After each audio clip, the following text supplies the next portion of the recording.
विदेश जाने वाले विद्यार्थियों के लिए चंगी खबर है, सुख दा साह आएगा। यह खबर सुन के बरगाड़ी मोर्चा शुरू होने नाल ही अज खत्म हो गया। पंजाब दे विच बत्ती गुल है, लोग सड़कों ते ने, लोगों दे विच हाहाकार मची हुई है ते सरकार एसी कमरिਆਂ ਦੇ ਵਿੱਚ बैठी एसी बंद करन दे हुक्म चाड़ रही है।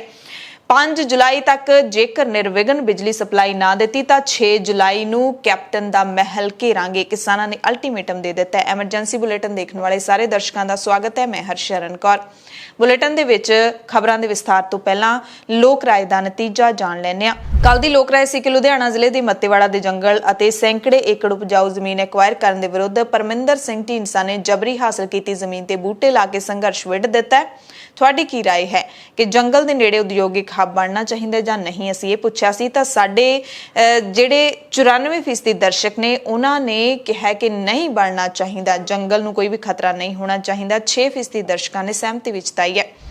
ਅੱਜ ਦੀ ਲੋਕ ਰਾਏ ਹੈ ਕਿ ਪੰਜਾਬ ਦੀਆਂ 32 ਕਿਸਾਨ ਜਥੇਬੰਦੀਆਂ ਦੇ ਲੀਡਰਾਂ ਨੇ ਪੰਜਾਬ ਸਰਕਾਰ ਨੂੰ ਚੇਤਾਵਨੀ ਦਿੱਤੀ ਹੈ ਕਿ ਜੇ 5 ਜੁਲਾਈ ਤੱਕ ਪੰਜਾਬ ਦੇ ਵਿੱਚ ਬਿਜਲੀ ਸਪਲਾਈ ਨਿਰਵਿਘਨ ਨਾ ਦਿੱਤੀ ਗਈ ਤਾਂ ਅਸੀਂ 6 ਜੁਲਾਈ ਨੂੰ ਮੋਤੀ ਮਹਿਲ ਦਾ ਘਿਰਾਓ ਕਰਾਂਗੇ। ਕੀ ਤੁਸੀਂ ਕਿਸਾਨਾਂ ਦੇ ਇਸ ਅਲਟੀਮੇਟਮ ਦੇ ਨਾਲ ਸਹਿਮਤ ਹੋ? ਜੇ ਸਹਿਮਤ ਹੋ ਹਾਂ ਜਾਂ ਯੈਸ ਦੇ ਵਿੱਚ ਉੱਤਰ ਦਿਓ, ਜੇ ਸਹਿਮਤ नहीं हो नो ਜਾਂ ਨਾ ਦੇ ਵਿੱਚ ਉੱਤਰ ਦਿਓ। ਖਬਰਾਂ ਦੇ ਵਿਸਤਾਰ ਤੋਂ ਪਹਿਲਾਂ ਮੌਸਮ ਦੀ ਵੀ ਥੋੜੀ ਜੀ ਜਾਣਕਾਰੀ ਤੁਹਾਨੂੰ ਦੇ ਦਿੰਨੇ ਆ। ਹਾਲਾਂਕਿ ਕੱਲ ਨੂੰ ਅਸੀਂ ਮੌਸਮ ਦਾ ਜਿਹੜਾ ਬੁਲੇਟਿਨ ਹੈ ਉਸ ਦੇ ਵਿੱਚ ਸਾਰੀ ਜਾਣਕਾਰੀ ਦੇਵਾਂਗੇ ਕੱਲ ਦੇ ਮੌਸਮ ਦੀ। ਅੱਜ ਤਾਜ਼ਾ ਜਾਣਕਾਰੀ ਇਹ ਮਿਲ ਰਹੀ ਹੈ ਕਿ ਹਫ਼ਤਾ ਭਰ ਪੰਜਾਬ, ਹਰਿਆਣਾ, ਚੰਡੀਗੜ੍ਹ ਇਸੇ ਤਰ੍ਹਾਂ ਤਪਦੇ ਰਹਿਣਗੇ। ਮੌਸਮ ਵਿਭਾਗ ਨੇ ਕਿਹਾ ਕਿ ਗਰਮੀ ਤੇ ਲੂ ਇੱਕ ਹਫ਼ਤਾ ਹੋਰ ਇਸੇ ਤਰ੍ਹਾਂ ਜਾਰੀ ਰਹੇਗੀ। ਤਾਪਮਾਨ 40 ਡਿਗਰੀ ਸੈਲਸੀਅਸ ਤੋਂ ਉੱਤੇ ਰਹਿਣ ਦੀ ਸੰਭਾਵਨਾ ਹੈ। ਭਾਰਤ ਦੇ ਮੌਸਮ ਵਿਭਾਗ ਨੇ ਕਿਹਾ ਕਿ ਰਾਜਸਥਾਨ ਦੇ ਵਿੱਚ ਮੀਂਹ ਦੀ ਘਾਟ ਅਤੇ ਲੂ ਇਸ ਖਿੱਤੇ ਵਿੱਚ ਅਜਿਹੇ ਮੌਸਮ ਦੇ ਲਈ ਜ਼ਿੰਮੇਦਾਰ ਹੈ। ਖਬਰਾਂ ਵਿਸਥਾਰ ਦੇ ਨਾਲ ਪਹਿਲਾਂ ਵਾਰੀ ਪੰਜਾਬ ਦੀ। ਸਭ ਤੋਂ ਪਹਿਲਾਂ ਤੁਹਾਨੂੰ ਫਰੀਦਕੋਟ ਦੀ ਅਪਡੇਟ ਦੇ ਦਿੰਨੇ ਆ। ਫਰੀਦਕੋਟ ਦਾ ਪਿੰਡ ਬਰਗਾੜੀ ਸਭ ਨੂੰ ਯਾਦ ਹੋਏਗਾ, ਜਿੱਥੇ 2015 ਦੇ ਵਿੱਚ ਸ਼੍ਰੀ ਗੁਰੂ ਗ੍ਰੰਥ ਸਾਹਿਬ ਜੀ ਦੀ ਬੇਅਦਬੀ ਦੀ ਘਟਨਾ ਵਾਪਰੀ ਸੀ। ਉੱਥੇ ਬਰਗਾੜੀ ਮੋਰਚਾ, ਸ਼੍ਰੋਮਣੀ ਅਕਾਲੀ ਦਲ ਅੰਮ੍ਰਿਤਸਰ ਯਾਨੀ ਕਿ ਮਾਨ ਦਲ ਤੇ ਹੋਰ ਸਿੱਖ ਜਥੇਬੰਦੀਆਂ ਨੇ ਮੁੜ ਸ਼ੁਰੂ ਕੀਤਾ। ਸਿਮਰਨਜੀਤ ਸਿੰਘ ਮਾਨ ਦੀ ਅਗਵਾਈ ਦੇ ਵਿੱਚ ਜਸਕਰਨ ਸਿੰਘ ਕਾਹਨ ਸਿੰਘ ਵਾਲਾ ਨੂੰ ਸਿਰੋਪਾਓ ਦੇ ਕੇ ਸਿਮਰਨਜੀਤ ਸਿੰਘ ਮਾਨ ਨੇ ਮੋਰਚੇ ਤੇ ਦਿਨ ਰਾਤ ਡਟੇ ਰਹਿਣ ਦੇ ਲਈ ਤਾਕੀਦ ਕੀਤੀ ਤੇ ਜਸਕਰਨ ਸਿੰਘ ਕਾਹਨ ਸਿੰਘ ਵਾਲਾ ਨੇ ਵੀ ਇਹ ਜ਼ਿੰਮੇਵਾਰੀ ਨਿਭਾਉਣ ਦਾ ਜਿਹੜਾ ਹੈਗਾ ਉਹ ਵਾਅਦਾ ਕੀਤਾ ਤੇ ਕਿਹਾ ਕਿ ਮੈਂ ਇਸ ਮੋਰਚੇ ਤੇ ਦਿਨ ਰਾਤ ਡਟਿਆ ਰਹਾਂਗਾ। ਸਿਮਰਨਜੀਤ ਸਿੰਘ ਮਾਨ ਨੇ ਕਿਹਾ ਕਿ ਮੋਰਚਾ ਸ਼ੁਰੂ ਕਰਨ ਦਾ ਕਾਰਨ ਹੈ 6 ਸਾਲਾਂ ਤੋਂ ਲਗਾਤਾਰ ਇਨਸਾਫ ਮੰਗ ਰਹੇ ਹਾਂ ਤੇ ਹੁਣ ਤੱਕ ਝੂਠੇ ਵਾਅਦੇ ਹੀ ਸਾਨੂੰ ਮਿਲ ਰਹੇ ਨੇ। कैप्टन अमरिंदर सिंह ने अपने 2 वजीर बरगाड़ी के मोर्चे च भेजे सी, वादे कीते सी कि असीं दोषियों नूं सज़ा देंगे। कई वादे उन्होंने स्टेज ते साडे नाल कीते सी पर कोई भी वादा नहीं पुगाया। असीं अज तक उड़ीक ही कर रहे हैं। ना कैप्टन ने ते ना कैप्टन दी सरकार ने डक्का नहीं तोड़िया, साडी गल मन्नी नहीं जा रही, इस करके मजबूर हाँ मुड़ तो इत्थे मोर्चा लाउण दे लई। सिमरनजीत सिंह मान ऐलान कर ही रहे सन कि पुलिस ने अकाली दल अमृतसर के प्रधान सिमरनजीत सिंह मान अते उन्हां दे करीब 2 दर्जन साथियों गिरफ्तार कर लिया। जैतो दे पिंड बरगाड़ी तो हिरासत दे विच लिया। जांदे जांदे मान मीडिया नूं कह के गए कि बरगाड़ी मोर्चा चलदा रहूगा, मैनूं भावें जेल दे विच डक देण पर इसे तरह चलेगा। इस दरमियान उन्हां दे समर्थकां ने ते उत्थे हाज़र सिखां ने बादल सरकार, कांग्रेस सरकार मुर्दाबाद दे नारे भी लाए। दरअसल सिमरनजीत सिंह मान ने 1 जून नूं पिंड बरगाड़ी दे विच जनतक इकट्ठ जदों कीता गया सी, बरगाड़ी बेअदबी कांड दी बरसी मनाई गई सी तां उस दरमियान सरकार नूं चेतावनी दित्ती सी कि 30 जून तक जे तुसीं मुलजमां नूं ना फड़िया तां असीं इत्थे बरगाड़ी मोर्चा मुड़ तो शुरू करांगे। इस तहत वो फरीदकोट दे विच 1 जुलाई नूं अपने साथियों समेत पुराने मोर्चे वाली थां दाणा मंडी पहुंचे, धरना शुरू कर दिता पर बाद दोपहर पुलिस ने कार्रवाई करदिआं मान ते उन्हां दे साथियों नूं गिरफ्तार कर लिया। गिरफ्तार व्यक्तियों में जसकरण सिंह, काहन सिंह वाला, महेंद्र सिंह समेत कई सीनियर लीडर शामिल सीगे। उन्हां नूं गिरफ्तार करन तो बाद फरीदकोट लिजाया गया। उन्हां दी गिरफ्तारी तो बाद कुछ नौजवानों ने उत्थे बैठण दी कोशिश की पर पुलिस ने उन्हां नूं भी हिरासत विच लै लिया। सारा टेंट उत्थों पुट के सुट दिता, दरियां वगैरह चक दित्तियां। पुलिस ने उत्थों धरना लाउण दी सारी कार्रवाई है जिहड़ी ओह हटा दित्ती। दरअसल 1 जून नूं जिहड़ा हैगा बरगाड़ी पिंड दे विच 6ਵੀਂ बरसी है जिहड़ी ओह मनाई गई, सोग दिवस दे वजों मनाई गई। उदों मान ने ਅਤੇ हरियाणा सिख गुरुद्वारा प्रबंधक कमेटी के ਜਿਹੜੇ प्रधान बलजीत सिंह दादूवाल दोवां ने 1 जुलाई तो मुड़ तो मोर्चा शुरू करन दा ऐलान कीता सी। ਇਸ ਲਈ ਪ੍ਰਸ਼ਾਸਨ ਦੇ ਵੱਲੋਂ ਸਖਤ ਸੁਰੱਖਿਆ ਦੇ ਇੰਤਜ਼ਾਮ ਕੀਤੇ ਗਏ ਸੀ। ਇੱਕ ਦਿਨ ਪਹਿਲਾਂ ਹੀ 30 ਜੂਨ ਦੀ ਸ਼ਾਮ ਨੂੰ ਹੀ ਜਦੋਂ ਸਿੱਖ ਜਥੇਬੰਦੀਆਂ ਦੀ ਉੱਥੇ ਸਰਗਰਮੀ ਸ਼ੁਰੂ ਹੋਈ ਤਾਂ ਪੁਲਿਸ ਨੇ 40 ਰਾਹ ਬੰਦ ਕਰ ਦਿੱਤੇ ਸੀ। 40 ਰਾਹਾਂ ਤੇ ਨਾਕੇ ਲਾ ਦਿੱਤੇ ਸੀ ਤਾਂ ਕਿ ਸਿੱਖ ਉੱਥੇ ਪਹੁੰਚ ਨਾ ਸਕਣ। ਫਰੀਦਕੋਟ ਜ਼ਿਲ੍ਹੇ ਦੇ ਐਸਐਸਪੀ ਨੇ ਏਡੀਜੀਪੀ ਕਾਨੂੰਨ ਤੇ ਵਿਵਸਥਾ ਨੂੰ ਚਿੱਠੀ ਵੀ ਭੇਜੀ ਤੇ ਲਿਖਿਆ ਕਿ 30 ਜੂਨ ਤੇ 1 ਜੁਲਾਈ ਦੀ ਰਾਤ ਨੂੰ ਪੰਥਕ ਮੋਰਚਾ ਆਪਣਾ ਅਣਮਿੱਥੇ ਸਮੇਂ ਦਾ ਧਰਨਾ ਇੱਥੇ ਮੁੜ ਤੋਂ ਸ਼ੁਰੂ ਕਰ ਸਕਦਾ ਹੈ। ਸਿੱਖ ਆਗੂਆਂ ਨੇ ਆਮ ਸੰਗਤ ਤੇ ਹੋਰ ਸਿੱਖ ਸੰਗਤ ਨੂੰ ਅਪੀਲਾਂ ਕੀਤੀਆਂ ਨੇ ਕਿ ਉਹ ਬਰਗਾੜੀ ਮੋਰਚੇ ਵਿੱਚ ਆ ਕੇ ਸ਼ਾਮਲ ਹੋਣ। ਐਸਐਸਪੀ ਨੇ ਚਿੱਠੀ 'ਚ ਵੀ ਲਿਖਿਆ ਕਿ ਜਿਹੇ ਹਾਲਾਤਾਂ ਨਾਲ ਸਿੱਝਣ ਲਈ ਸਾਨੂੰ ਵਧੇਰੇ ਪੁਲਿਸ ਬਲਾਂ ਦੀ ਲੋੜ ਪਵੇਗੀ। ਕਾਨੂੰਨ ਤੇ ਵਿਵਸਥਾ ਕਾਇਮ ਰੱਖਣ ਲਈ ਬਹੁਤ ਜ਼ਰੂਰੀ ਹੈ। ਐਸਐਸਪੀ ਨੇ ਇਸ ਹਾਲਾਤ ਨਾਲ ਨਜਿੱਠਣ ਦੇ ਲਈ 25 ਏਆਰਪੀ ਟੀਮਾਂ ਤੇ 5 ਕਮਾਂਡੋ ਕੰਪਨੀਆਂ ਵੀ ਮੰਗੀਆਂ। 2018 ਦੇ ਵਿੱਚ ਇਸ ਤੋਂ ਪਹਿਲਾਂ ਸਿੱਖ ਜਥੇਬੰਦੀਆਂ ਨੇ ਇਸੇ ਥਾਂ ਤੇ ਦਾਣਾ ਮੰਡੀ ਦੇ ਵਿੱਚ ਮੋਰਚਾ ਲਾਇਆ ਸੀ, ਬਰਗਾੜੀ ਇਨਸਾਫ ਮੋਰਚਾ, ਜਿਹੜਾ ਕਿ 193 ਦਿਨਾਂ ਤੱਕ ਚੱਲਦਾ ਰਿਹਾ ਸੀ, ਯਾਨੀ ਕਿ ਲਗਭਗ 6 ਮਹੀਨੇ ਤੱਕ ਚੱਲਦਾ ਰਿਹਾ। ਦਸੰਬਰ 2018 ਦੇ ਵਿੱਚ ਜਾ ਕੇ ਬਰਗਾੜੀ ਮੋਰਚਾ ਬਿਨਾਂ ਕਿਸੇ ਪ੍ਰਾਪਤੀ ਤੋਂ ਖਤਮ ਕਰ ਦਿੱਤਾ ਗਿਆ ਸੀ। ਉਦੋਂ ਕਾਂਗਰਸ ਦੇ 2 ਕੈਬਨਿਟ ਮੰਤਰੀ ਤ੍ਰਿਪਤਰਜਿੰਦਰ ਸਿੰਘ ਬਾਜਵਾ ਤੇ ਸੁਖਜਿੰਦਰ ਸਿੰਘ ਰੰਧਾਵਾ ਮੋਰਚੇ ਵਿੱਚ ਪਹੁੰਚੇ ਸੀ। ਉਹਨਾਂ ਨੇ ਐਲਾਨ ਕੀਤਾ ਸੀ ਕਿ ਅਸੀਂ ਤੁਹਾਡੀਆਂ ਸਾਰੀਆਂ ਮੰਗਾਂ ਮੰਨਦੇ ਹਾਂ। ਉਦੋਂ ਸਿੱਖਾਂ ਦੇ ਵਿੱਚ ਪੰਥਕ ਹਲਕਿਆਂ ਦੇ ਵਿੱਚ ਬਰਗਾੜੀ ਮੋਰਚੇ ਨੂੰ ਖਤਮ ਕੀਤੇ ਜਾਣ ਕਰਕੇ ਖਾਸ ਤੌਰ ਤੇ ਧਿਆਨ ਸਿੰਘ ਮੰਡ ਹੁਣਾਂ ਦੀ ਕਾਫੀ ਆਲੋਚਨਾ ਹੋਈ ਸੀ। ਉਸ ਤੋਂ ਬਾਅਦ ਹੁਣ ਪਿਛਲੇ ਦਿਨੀ ਧਿਆਨ ਸਿੰਘ ਮੰਡ ਨੇ ਅਕਾਲ ਤਖਤ ਸਾਹਿਬ ਜਾ ਕੇ ਆਪਣੀ ਭੁੱਲ ਬਖਸ਼ਾਈ, ਕਿਹਾ ਕਿ ਸਾਨੂੰ ਦੁਬਾਰਾ ਬਲ ਬਖਸ਼ੋ, ਅਸੀਂ ਉਦੋਂ ਮੋਰਚਾ ਖਤਮ ਕਰਕੇ ਗਲਤੀ ਕੀਤੀ ਸੀ। ਪਰ ਹੁਣ ਜਿਹੜਾ 1 ਜੁਲਾਈ ਨੂੰ ਉੱਥੇ ਮੋਰਚਾ ਸ਼ੁਰੂ ਕੀਤਾ ਜਾਣਾ ਸੀ ਉਹਦੇ ਵਿੱਚ ਧਿਆਨ ਸਿੰਘ ਮੰਡ ਨਜ਼ਰ ਨਹੀਂ ਆਏ। ਇਸੇ ਦਰਮਿਆਨ ਖਬਰ ਮਿਲ ਰਹੀ ਹੈ ਕਿ ਪਿਛਲੇ ਦਿਨੀ ਸੰਗਰੂਰ ਜ਼ਿਲ੍ਹੇ ਦੇ ਭਵਾਨੀਗੜ੍ਹ ਨੇੜਲੇ ਪਿੰਡ ਜੌਲੀਆਂ ਦੇ ਵਿੱਚ ਜਿਹੜੀ ਸ੍ਰੀ ਗੁਰੂ ਗ੍ਰੰਥ ਸਾਹਿਬ ਜੀ ਦੀ ਬੇਅਦਬੀ ਦੀ ਘਟਨਾ ਵਾਪਰੀ, ਅੱਗ ਲਾ ਕੇ ਪਵਿੱਤਰ ਸਰੂਪ ਨੂੰ ਸਾੜ ਦਿੱਤਾ ਗਿਆ ਸੀ। ਉਸ ਮਸਲੇ ਦੇ ਵਿੱਚ ਐਸਜੀਪੀਸੀ ਪ੍ਰਧਾਨ ਬੀਬੀ ਜਗੀਰ ਕੌਰ ਨੇ ਇੱਕ ਵੱਡਾ ਫੈਸਲਾ ਸੁਣਾਇਆ ਹੈ। ਜੌਲੀਆਂ ਦੇ ਗੁਰੂ ਘਰ ਦੇ ਵਿੱਚ ਜਿਹੜਾ ਹੈਗਾ ਉਹ ਕਈ ਸੇਵਾਵਾਂ ਪ੍ਰਦਾਨ ਕਰਨ ਦਾ ਜਿਹੜਾ ਐਲਾਨ ਕੀਤਾ ਹੈ। ਸ਼੍ਰੋਮਣੀ ਕਮੇਟੀ ਨੇ ਗੁਰਦੁਆਰਾ ਸਾਹਿਬ ਦੀ ਮੁਰੰਮਤ ਲਈ 10 ਲੱਖ ਰੁਪਏ ਦਾ ਐਲਾਨ ਕੀਤਾ ਹੈ। ਸ਼੍ਰੀ ਗੁਰੂ ਗ੍ਰੰਥ ਸਾਹਿਬ ਜੀ ਦਾ ਸਰੂਪ ਬਾਹਰ ਕੱਢਣ ਵਾਲੇ 6 ਨੌਜਵਾਨਾਂ ਨੂੰ 13-13 ਹਜ਼ਾਰ ਰੁਪਏ ਇੱਕ ਹੱਲਾਸ਼ੇਰੀ ਦੇ ਵਜੋਂ ਦਿੱਤੇ ਨੇ। ਪਿੰਡ ਜੌਲੀਆਂ ਦੇ ਨੌਜਵਾਨਾਂ ਨੂੰ ਸ਼੍ਰੋਮਣੀ ਕਮੇਟੀ ਦੇ ਵਿੱਚ ਭਰਤੀ ਕਰਕੇ ਪਿੰਡ ਦੇ ਹੀ ਗੁਰਦੁਆਰਾ ਸਾਹਿਬ ਦੀ ਸਾਂਭ ਸੰਭਾਲ ਦੇ ਲਈ ਤਾਇਨਾਤ ਕਰਨ ਦਾ ਐਲਾਨ ਕੀਤਾ ਗਿਆ। ਪੁਲਿਸ ਪ੍ਰਸ਼ਾਸਨ ਨੂੰ ਬੇਅਦਬੀ ਦੇ ਦੋਸ਼ੀਆਂ ਖਿਲਾਫ UAPA ਅਧੀਨ ਕਾਰਵਾਈ ਕਰਨ ਦੇ ਲਈ ਵੀ ਦਬਾਅ ਪਾਉਣ ਦੀ ਗੱਲ ਕਹੀ ਗਈ ਹੈ। ਹੁਣ ਗੱਲ ਕਰਾਂਗੇ ਪੰਜਾਬ ਦੇ ਵਿੱਚ ਡੂੰਘੇ ਹੁੰਦੇ ਬਿਜਲੀ ਸੰਕਟ ਦੀ। ਬਿਜਲੀ ਸੰਕਟ ਇਸ ਕਦਰ ਡੂੰਘਾ ਹੋ ਗਿਆ ਕਿ ਪੰਜਾਬ ਰਾਜ ਪਾਵਰ ਕਾਰਪੋਰੇਸ਼ਨ ਲਿਮਟਿਡ ਨੇ ਪੰਜਾਬ ਦੇ ਸਰਕਾਰੀ ਜਨਤਕ ਖੇਤਰ ਦੇ ਦਫ਼ਤਰਾਂ ਨੂੰ ਅਪੀਲ ਕੀਤੀ ਹੈ ਕਿ ਉਹ ਬਿਜਲੀ ਦੀ ਵਰਤੋਂ ਸਹੀ ਤਰੀਕੇ ਨਾਲ ਕਰਨ ਤੇ 3 ਜੁਲਾਈ ਤੱਕ AC ਬੰਦ ਰੱਖਣ। ਨਿਗਮ ਨੇ ਕਿਹਾ ਕਿ ਝੋਨੇ ਦਾ ਸੀਜ਼ਨ ਚੱਲ ਰਿਹਾ ਹੈ, ਮੌਨਸੂਨ ਵੀ ਦੇਰੀ ਨਾਲ ਆਵੇਗੀ ਤੇ ਬਠਿੰਡਾ ਜ਼ਿਲ੍ਹੇ ਦੇ ਵਿੱਚ Talwandi Sabo thermal power plant ਦਾ 1 ਯੂਨਿਟ ਬੰਦ ਹੋਇਆ, ਇਸ ਕਰਕੇ ਬਿਜਲੀ ਸੰਕਟ ਪੈਦਾ ਹੋ ਗਿਆ। ਗਰਮੀ ਕਾਰਨ ਬਿਜਲੀ ਦੀ ਮੰਗ 14,500 ਮੈਗਾਵਾਟ ਤੋਂ ਵੀ ਵੱਧ ਗਈ ਹੈ। ਇਸ ਲਈ ਸਰਕਾਰੀ ਵਿਭਾਗਾਂ, ਬੋਰਡਾਂ ਤੇ ਕਾਰਪੋਰੇਸ਼ਨ ਦੇ ਵਿੱਚ ਕੰਮ ਕਰ ਰਹੇ ਸਾਰੇ ਅਧਿਕਾਰੀਆਂ ਨੂੰ PSPCL ਨੇ ਅਪੀਲ ਕੀਤੀ ਹੈ ਕਿ ਉਹ ਆਪਣੇ ਦਫ਼ਤਰਾਂ ਤੇ ਵਪਾਰਿਕ ਕੇਂਦਰਾਂ ਦੇ ਵਿੱਚ ਲਾਈਟਾਂ, ਡਿਵਾਈਸਾਂ ਤੇ ਉਪਕਰਨਾਂ ਨੂੰ ਬੰਦ ਕਰਕੇ ਬਿਜਲੀ ਦੀ ਸਹੀ ਵਰਤੋਂ ਕਰਨ। ਅਗਲੇ 3 ਦਿਨਾਂ ਲਈ 에ਅਰ ਕੰਡੀਸ਼ਨਰ ਨਾ ਚਲਾਏ ਜਾਣ, ਯਾਨੀ ਕਿ AC ਨਾ ਚਲਾਏ ਜਾਣ। ਲੋੜ ਨਾ ਪੈਣ ਤੇ ਲਾਈਟਾਂ ਵੀ ਬੰਦ ਰੱਖੀਆਂ ਜਾਣ।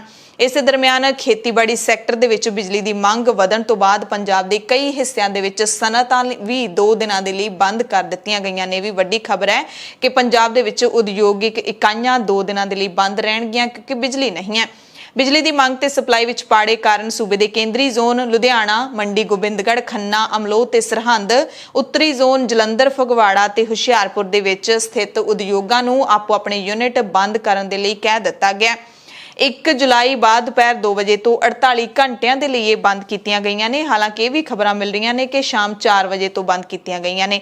ਸਨਅਤੀ ਇਕਾਈਆਂ ਹੁਣ ਸ਼ਨੀਵਾਰ ਦੁਪਹਿਰੇ 2 ਵਜੇ ਤੋਂ ਬਾਅਦ ਹੀ ਚਾਲੂ ਹੋਣਗੀਆਂ। ਇਹਨਾਂ ਖੇਤਰਾਂ ਦੇ ਵਿੱਚ ਸੂਬੇ ਦੀਆਂ 90% ਉਦਯੋਗਿਕ ਇਕਾਈਆਂ ਨੇ। ਹੁਣ ਆਪਾਂ ਸੋਚ ਸਕਦੇ ਹਾਂ ਕਿ ਬਿਜਲੀ ਦੇ ਇਸ ਸੰਕਟ ਦੇ ਨਾਲ ਉਦਯੋਗਾਂ ਨੂੰ ਵੀ ਕਿੰਨਾ ਵੱਡਾ ਘਾਟਾ ਪਏਗਾ। 2 ਦਿਨਾਂ ਦੇ ਵਿੱਚ 48 ਘੰਟਿਆਂ ਦੇ ਵਿੱਚ ਤੇ ਸਾਰਾ ਬੰਦ ਕੰਮ ਰੋਕ ਦਿੱਤਾ ਜਾਵੇ ਤਾਂ ਬਹੁਤ ਜਿਹੜਾ ਘਾਟਾ ਪੈਂਦਾ ਹੈ, ਕੰਮ ਪਿੱਛੇ ਰਹਿ ਜਾਂਦਾ ਹੈ। ਇਸੇ ਦਰਮਿਆਨ ਪੰਜਾਬ ਦੀਆਂ 32 ਕਿਸਾਨ ਜਥੇਬੰਦੀਆਂ ਦੇ ਲੀਡਰਾਂ ਨੇ ਸਿੰਘੂ ਬਾਰਡਰ ਤੇ ਪ੍ਰੈਸ ਕਾਨਫਰੰਸ ਕਰਕੇ ਇਸੇ ਮੁੱਦੇ ਤੇ ਪੰਜਾਬ ਸਰਕਾਰ ਨੂੰ ਚੇਤਾਵਨੀ ਦਿੱਤੀ ਹੈ, ਅਲਟੀਮੇਟਮ ਜਾਰੀ ਕੀਤਾ ਹੈ। ਕਿਸਾਨਾਂ ਨੇ ਕੈਪਟਨ ਸਰਕਾਰ ਨੂੰ 5 ਜੁਲਾਈ ਤੱਕ ਦਾ ਅਲਟੀਮੇਟਮ ਦਿੱਤਾ ਹੈ ਕਿ ਜੇਕਰ 5 ਜੁਲਾਈ ਤੱਕ ਬਿਜਲੀ ਨਹੀਂ ਛੱਡਦੀ ਸਰਕਾਰ, ਪਾਣੀ ਖੇਤਾਂ ਨੂੰ ਨਹੀਂ ਪਹੁੰਚਦਾ ਹੁੰਦਾ ਤਾਂ 6 ਜੁਲਾਈ ਨੂੰ ਕੈਪਟਨ ਅਮਰਿੰਦਰ ਸਿੰਘ ਦੇ ਪਟਿਆਲੇ ਦੇ ਵਿੱਚ ਮੋਤੀ ਮਹਿਲ ਦਾ ਘਿਰਾਓ ਕਰਾਂਗੇ। ਕਿਸਾਨ ਲੀਡਰਾਂ ਨੇ ਕਿਹਾ ਕਿ ਪੰਜਾਬ ਸਰਕਾਰ ਨੇ ਵਾਰੀ-ਵਾਰੀ ਕਿਸਾਨਾਂ ਨੂੰ 8 ਘੰਟੇ ਨਿਰਵਿਘਨ ਬਿਜਲੀ ਸਪਲਾਈ ਦੇਣ ਦਾ ਵਾਅਦਾ ਕੀਤਾ ਸੀ, ਪਰ ਹੁਣ ਸਰਕਾਰ ਆਪਣੇ ਵਾਅਦਿਆਂ ਤੋਂ ਮੁੱਕਰ ਰਹੀ ਹੈ। ਸਰਕਾਰੀ ਖੇਤਰ ਦੇ ਥਰਮਲ ਪਲਾਂਟਾਂ ਨੂੰ ਬੰਦ ਕਰ ਦਿੱਤਾ ਗਿਆ। ਪੰਜਾਬ ਦੇ ਕਿਸਾਨਾਂ ਨੂੰ ਝੋਨਾ ਲਾਉਣ ਤੋਂ ਰੋਕਣ ਦੀ ਕੋਸ਼ਿਸ਼ ਕੀਤੀ ਜਾ ਰਹੀ ਹੈ ਤਾਂ ਜੋ ਬਾਅਦ ਵਿੱਚ ਸਰਕਾਰ ਨੂੰ ਫਸਲ ਨਾ ਖਰੀਦਣੀ ਪਵੇ। ਕਿਸਾਨ ਲੀਡਰਾਂ ਨੇ ਪਾਣੀ ਦੀ ਸਪਲਾਈ ਕਿਸਾਨਾਂ ਤੱਕ ਪਹੁੰਚਾਉਣ ਦੀ ਮੰਗ ਕੀਤੀ ਹੈ। ਕਿਹਾ ਕਿ ਸਰਕਾਰ ਟੇਢੇ ਢੰਗ ਦੇ ਨਾਲ ਕਿਸਾਨਾਂ ਨੂੰ ਦਿੱਤੀਆਂ ਰਿਆਇਤਾਂ ਵਾਪਸ ਲੈ ਰਹੀ ਹੈ, ਯਾਨੀ ਕਿ ਹੁਣ ਮੋਦੀ ਸਰਕਾਰ ਦੇ ਨਾਲ ਕਿਸਾਨਾਂ ਦੇ ਵੱਲੋਂ ਪੰਜਾਬ ਸਰਕਾਰ ਦਾ ਵਿਰੋਧ ਵੀ ਸ਼ੁਰੂ ਹੋ ਚੁੱਕਿਆ। ਹਰਿਆਣਾ ਦੇ ਵਿੱਚ ਤਾਂ ਕਿਸਾਨ ਪਹਿਲਾਂ ਤੋਂ ਹੀ ਹਰਿਆਣੇ ਦੀ ਸਰਕਾਰ ਦਾ ਵਿਰੋਧ ਕਰ ਰਹੇ ਨੇ। ਪੰਜਾਬ ਦੇ ਵਿੱਚ ਵੱਡੇ ਬਿਜਲੀ ਦੇ ਕੱਟ ਲੱਗ ਰਹੇ ਨੇ, ਬਿਨਾਂ ਦੱਸੇ ਬਿਜਲੀ ਦੇ ਕੱਟ ਲਾਏ ਜਾ ਰਹੇ ਨੇ, ਅਣਐਲਾਨੇ ਕੱਟ ਲਾਏ ਜਾ ਰਹੇ ਨੇ ਤੇ ਬਿਜਲੀ ਸੰਕਟ ਦੇ ਕਾਰਨ ਪੰਜਾਬ ਦੇ ਵਿੱਚ ਬਿਜਲੀ ਦੇ ਵੱਡੇ ਕੱਟ ਲਾਏ ਜਾ ਰਹੇ ਨੇ। ਅਣਐਲਾਨੇ ਕੱਟ, ਇੰਨੇ ਲੰਬੇ ਕੱਟ ਕਿ ਲੋਕ ਭੱਠ ਤਪਦੇ ਪੰਜਾਬ ਦੇ ਵਿੱਚ ਹੁਣ ਇਹਨਾਂ ਕੱਟਾਂ ਤੋਂ ਪਰੇਸ਼ਾਨ ਹੋ ਕੇ ਸੜਕਾਂ ਤੇ ਨਿਕਲ ਆਏ ਨੇ। ਲੋਕ ਕੈਪਟਨ ਸਰਕਾਰ ਦੇ ਖਿਲਾਫ ਡਟ ਗਏ ਨੇ। ਕਿਸਾਨ ਕਹਿ ਰਹੇ ਨੇ ਕਿ ਸਾਨੂੰ ਸਿਰਫ 4 ਤੋਂ 5 ਘੰਟੇ ਹੀ ਬਿਜਲੀ ਖੇਤਾਂ ਨੂੰ ਮਿਲ ਰਹੀ ਹੈ ਤੇ ਉਹ ਵੀ ਵੰਡ ਕੇ ਦਿੱਤੀ ਜਾ ਰਹੀ ਹੈ, ਕੱਟ ਕੇ, ਯਾਨੀ ਕਿ ਲਗਾਤਾਰ ਬਿਜਲੀ ਨਹੀਂ ਦਿੱਤੀ ਜਾ ਰਹੀ। ਘਰੇਲੂ ਬਿਜਲੀ ਤਾਂ ਸਾਰੀ ਰਾਤ ਨਹੀਂ ਮਿਲ ਰਹੀ। ਪੰਜਾਬ ਸਰਕਾਰ 3 ਪ੍ਰਾਈਵੇਟ ਥਰਮਲ ਪਲਾਂਟਾਂ ਨੂੰ 20,000 ਕਰੋੜ ਰੁਪਏ ਦੀ ਫਿਕਸਡ ਰਾਸ਼ੀ ਅਦਾ ਵੀ ਕਰ ਰਹੀ ਹੈ, ਇਸ ਦੇ ਬਾਵਜੂਦ ਵੀ ਬਿਜਲੀ ਨਹੀਂ ਮਿਲ ਰਹੀ। ਮੁੱਖ ਮੰਤਰੀ ਕੈਪਟਨ ਅਮਰਿੰਦਰ ਸਿੰਘ ਨੇ ਵਿੱਤ ਵਿਭਾਗ ਨੂੰ 500 ਕਰੋੜ ਰੁਪਏ ਕਿਤੋਂ ਬਚਾ ਕੇ ਹੋਰ ਬਿਜਲੀ ਖਰੀਦਣ ਦੀ ਗੱਲ ਕਹੀ ਹੈ। ਇਸ ਦਰਮਿਆਨ ਇਹ ਵੀ ਖਬਰ ਮਿਲ ਰਹੀ ਹੈ ਕਿ ਕੈਪਟਨ ਅਮਰਿੰਦਰ ਸਿੰਘ ਨੇ ਬਿਜਲੀ ਦੇ ਮੁੱਦੇ ਦੇ ਉੱਤੇ ਤੁਰੰਤ ਹੈ ਜਿਹੜੀ ਉਹ ਬੈਠਕ ਸੱਦੀ ਹੈ। ਇੱਕ ਹੰਗਾਮੀ ਬੈਠਕ ਹੈ ਜਿਹੜੀ ਉਹ ਸੱਦੀ ਗਈ ਹੈ, ਐਮਰਜੈਂਸੀ ਮੀਟਿੰਗ ਸੱਦੀ ਹੈ ਬਿਜਲੀ ਬੋਰਡ ਦੇ ਅਫਸਰਾਂ ਦੇ ਨਾਲ। ਉਸ ਮੀਟਿੰਗ ਦੇ ਵਿੱਚੋਂ ਹੁਣ ਕੀ ਐਲਾਨ ਆਉਣਗੇ ਇਸ ਬਾਰੇ ਵੀ ਅਸੀਂ ਜਾਣਕਾਰੀ ਦੇਵਾਂਗੇ ਜਦੋਂ ਮੀਟਿੰਗ ਦਾ ਕੋਈ ਨਤੀਜਾ ਬਾਹਰ ਆਏਗਾ। ਲੰਬੇ ਬਿਜਲੀ ਕੱਟਾਂ ਤੋਂ ਪੰਜਾਬ ਦੀ ਜਨਤਾ ਤਰਾ ਕਰ ਰਹੀ ਹੈ ਤੇ ਆਮ ਲੋਕ ਨੇ ਜਿਹੜੇ ਉਹ ਕੈਪਟਨ ਸਰਕਾਰ ਤੋਂ ਹੁਣ ਕਾਫੀ ਔਖੇ ਭਾਰੇ ਹੋ ਰਹੇ ਨੇ। ਅਜਿਹੇ ਸਮੇਂ ਦੇ ਵਿੱਚ ਅਰਵਿੰਦ ਕੇਜਰੀਵਾਲ ਦਾ ਜਿਹੜਾ ਮੁਫਤ ਬਿਜਲੀ ਦੇਣ ਦਾ ਐਲਾਨ ਕੀਤਾ ਗਿਆ ਹੈ ਉਹ ਕਾਫੀ ਲਾਹਾ ਖੱਟ ਸਕਦਾ ਹੈ। ਅਰਵਿੰਦ ਕੇਜਰੀਵਾਲ ਨੇ ਜਿਵੇਂ ਹੀ ਇਹ ਐਲਾਨ ਕੀਤਾ ਉਸ ਤੋਂ ਬਾਅਦ ਬਿਜਲੀ ਦੇ ਕੱਟ ਲੱਗਣੇ ਸ਼ੁਰੂ ਹੋ ਗਏ, ਯਾਨੀ ਕਿ ਸਮਾਂ ਹੈਗਾ ਜਿਹੜਾ ਉਹ ਅਰਵਿੰਦ ਕੇਜਰੀਵਾਲ ਦੇ ਖੇਮੇ ਦੇ ਵਿੱਚ ਭੁਗਤ ਰਿਹਾ ਹੈ।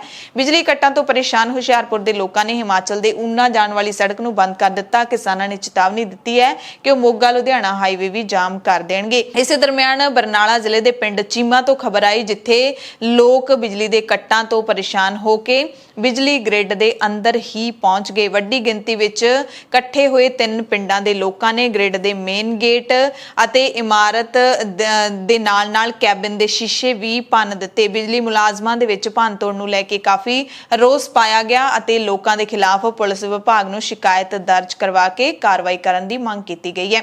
ਇਸੇ ਤਰ੍ਹਾਂ ਮਾਲਵਾ ਹੋਵੇ ਜਾਂ ਮਾਝਾ ਜਾਂ ਫਿਰ ਦੁਆਬਾ, ਸਾਰੇ ਇਲਾਕਿਆਂ ਦੇ ਵਿੱਚ ਬਿਜਲੀ ਦੇ ਕੱਟਾਂ ਤੋਂ ਲੋਕ ਪਰੇਸ਼ਾਨ ਨੇ। ਅੰਤਾਂ ਦੀ ਗਰਮੀ ਦੇ ਵਿੱਚ ਮਜਬੂਰੀ ਦੇ ਵਿੱਚ ਲੋਕਾਂ ਨੂੰ ਸੜਕਾਂ ਤੇ ਬਹਿ ਕੇ, ਤੱਤੀਆਂ ਸੜਕਾਂ ਤੇ ਬਹਿ ਕੇ ਧਰਨੇ ਦੇਣੇ ਪੈ ਰਹੇ ਨੇ। ਪਟਿਆਲਾ, ਲੁਧਿਆਣਾ, ਅੰਮ੍ਰਿਤਸਰ, ਬਠਿੰਡਾ, ਮੋਹਾਲੀ ਤੇ ਜਲੰਧਰ ਦੇ ਵੱਖ-ਵੱਖ ਇਲਾਕਿਆਂ ਦੇ ਵਿੱਚ ਅਣਐਲਾਨੇ ਕੱਟਾਂ ਤੋਂ ਪਰੇਸ਼ਾਨ ਹੋ ਕੇ ਲੋਕਾਂ ਨੇ ਮੁਜ਼ਾਹਰੇ ਕੀਤੇ।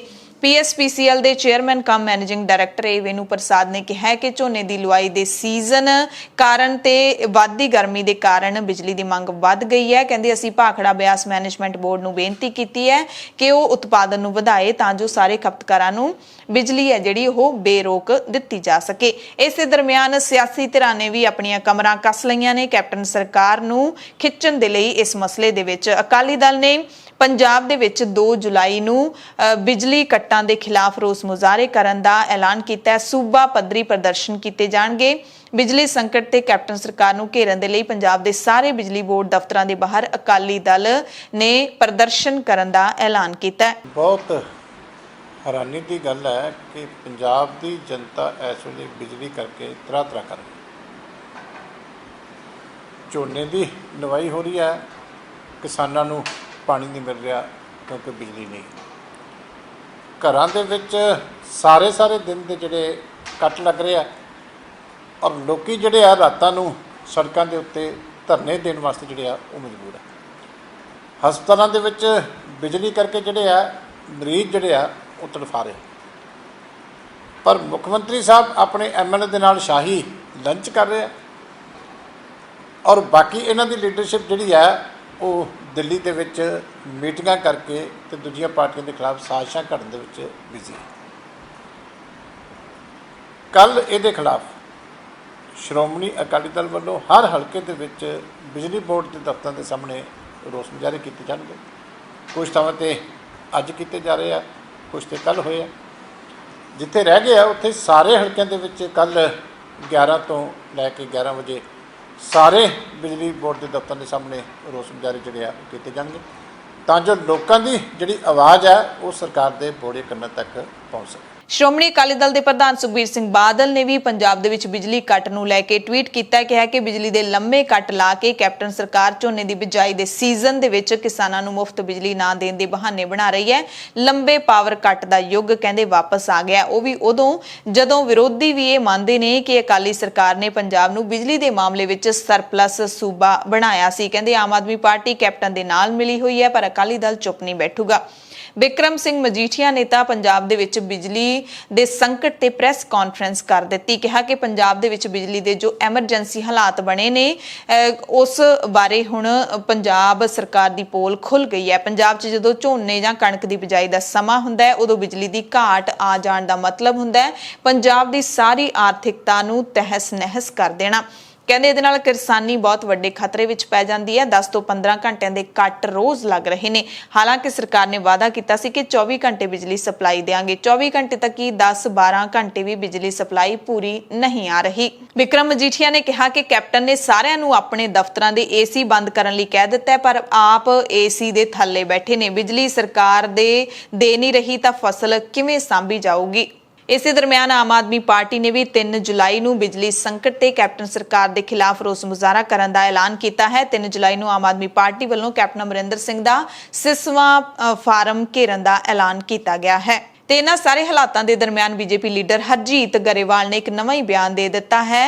ਲੋਕਾਂ ਦੇ ਖਾਸ ਕਰਕੇ ਕਿਸਾਨਾਂ ਦੇ ਜ਼ਖਮਾਂ ਤੇ ਲੂਣ ਛਿੜਕਣ ਵਾਲਾ ਇਹ ਬਿਆਨ ਹੈ। ਕਹਿੰਦੇ ਨੇ ਕਿ ਕੇਂਦਰ ਸਰਕਾਰ ਬਿਜਲੀ ਸੋਧ ਬਿੱਲ ਲਿਆਉਣ ਦੀ ਤਿਆਰੀ ਦੇ ਵਿੱਚ ਹੈ। ਉਹਨਾਂ ਕਿਹਾ ਕਿ ਇਸੇ ਸੈਸ਼ਨ ਦੇ ਵਿੱਚ ਸਰਕਾਰ ਬਿੱਲ ਲੈ ਕੇ ਆਵੇਗੀ, ਜਦਕਿ ਕਿਸਾਨ ਨੇ ਜਿਹੜੇ ਉਹ ਬਿਜਲੀ ਸੋਧ ਬਿੱਲ ਦਾ ਵਿਰੋਧ ਕਰ ਰਹੇ ਨੇ। ਪੰਜਾਬ ਦੇ ਵਿੱਚ ਬਿਜਲੀ ਕੱਟਾਂ ਦੇ ਖਿਲਾਫ ਅਕਾਲੀ ਦਲ ਅਤੇ ਬੀਜੇਪੀ ਵਾਲਿਆਂ ਨੇ ਪ੍ਰਦਰਸ਼ਨ ਵੀ ਕੀਤਾ। ਮਲੋਟ ਦੇ ਵਿੱਚ ਅਕਾਲੀਆਂ ਨੇ ਸਖਤ ਪ੍ਰਦਰਸ਼ਨ ਕੀਤਾ ਤਾਂ ਪਠਾਨਕੋਟ ਦੇ ਵਿੱਚ ਬੀਜੇਪੀ ਨੇ ਕੈਪਟਨ ਸਰਕਾਰ ਦੇ ਖਿਲਾਫ ਰੋਸ ਮੁਜ਼ਾਹਰੇ ਕੀਤੇ।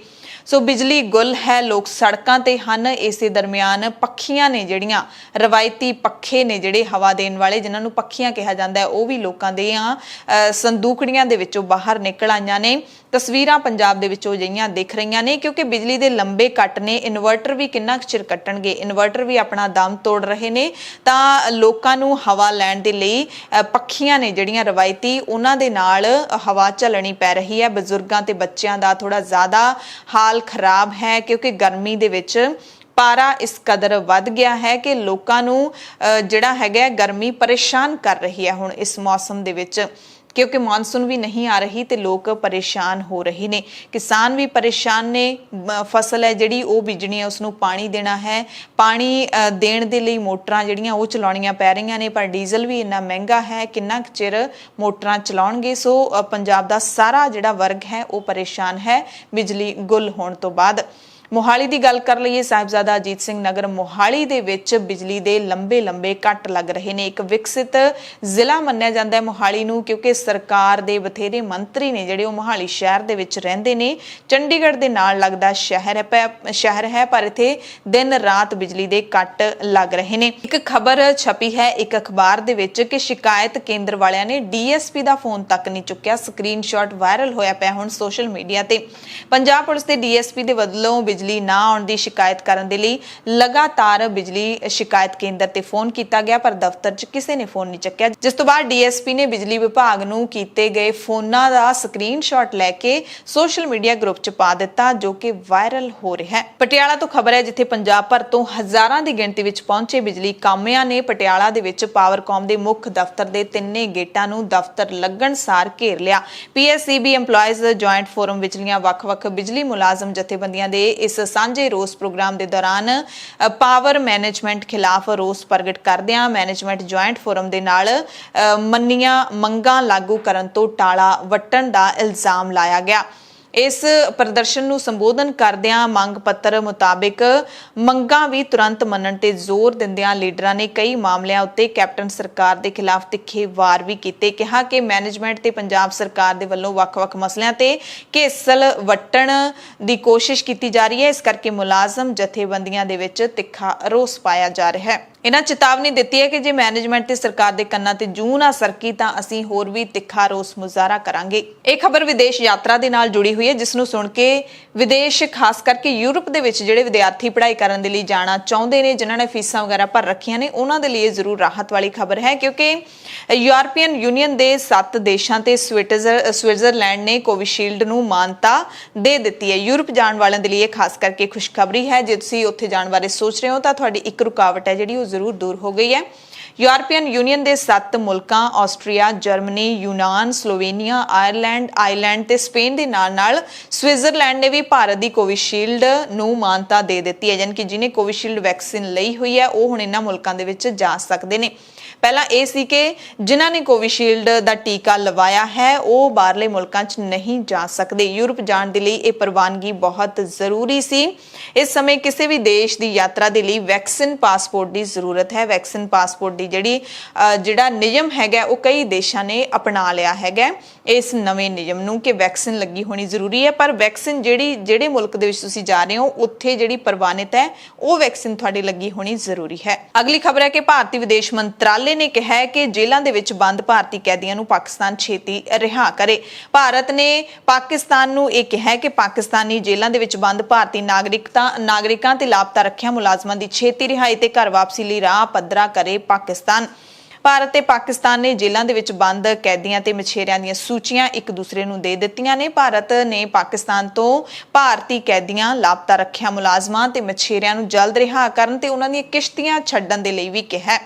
ਵਿਦੇਸ਼ ਮੰਤਰਾਲੇ ਨੇ ਜਿਹੜਾ ਬਿਆਨ ਜਾਰੀ ਕੀਤਾ ਉਸ ਦੇ ਮੁਤਾਬਿਕ ਭਾਰਤ ਤੇ ਪਾਕਿਸਤਾਨ ਦੇ ਵੱਲੋਂ 2008 ਦੇ ਸਮਝੌਤੇ ਤਹਿਤ ਹਰ ਸਾਲ 1 ਜਨਵਰੀ ਤੇ 1 ਜੁਲਾਈ ਨੂੰ ਅਜਿਹੀਆਂ ਸੂਚੀਆਂ ਇੱਕ ਦੂਸਰੇ ਦੇ ਨਾਲ ਸਾਂਝੀਆਂ ਕੀਤੀਆਂ ਜਾਂਦੀਆਂ ਨੇ। ਵਿਦੇਸ਼ ਮੰਤਰਾਲੇ ਦੇ ਮੁਤਾਬਿਕ ਭਾਰਤ ਨੇ 271 ਪਾਕਿਸਤਾਨੀ ਕੈਦੀਆਂ ਤੇ 74 ਮਛੇਰਿਆਂ ਦੀ ਸੂਚੀ ਸੌਂਪੀ ਹੈ ਜਿਹੜੇ ਇੱਧਰ ਬੰਦ ਨੇ। ਇਸ ਤਰ੍ਹਾਂ ਪਾਕਿਸਤਾਨ ਨੇ 51 ਕੈਦੀਆਂ ਤੇ 558 ਮਛੇਰਿਆਂ ਦੀ ਸੂਚੀ ਸੌਂਪੀ ਹੈ ਜਿਨ੍ਹਾਂ ਬਾਰੇ ਮੰਨਿਆ ਜਾਂਦਾ ਹੈ ਕਿ ਉਹ ਭਾਰਤੀ ਨਾਗਰਿਕ ਨੇ।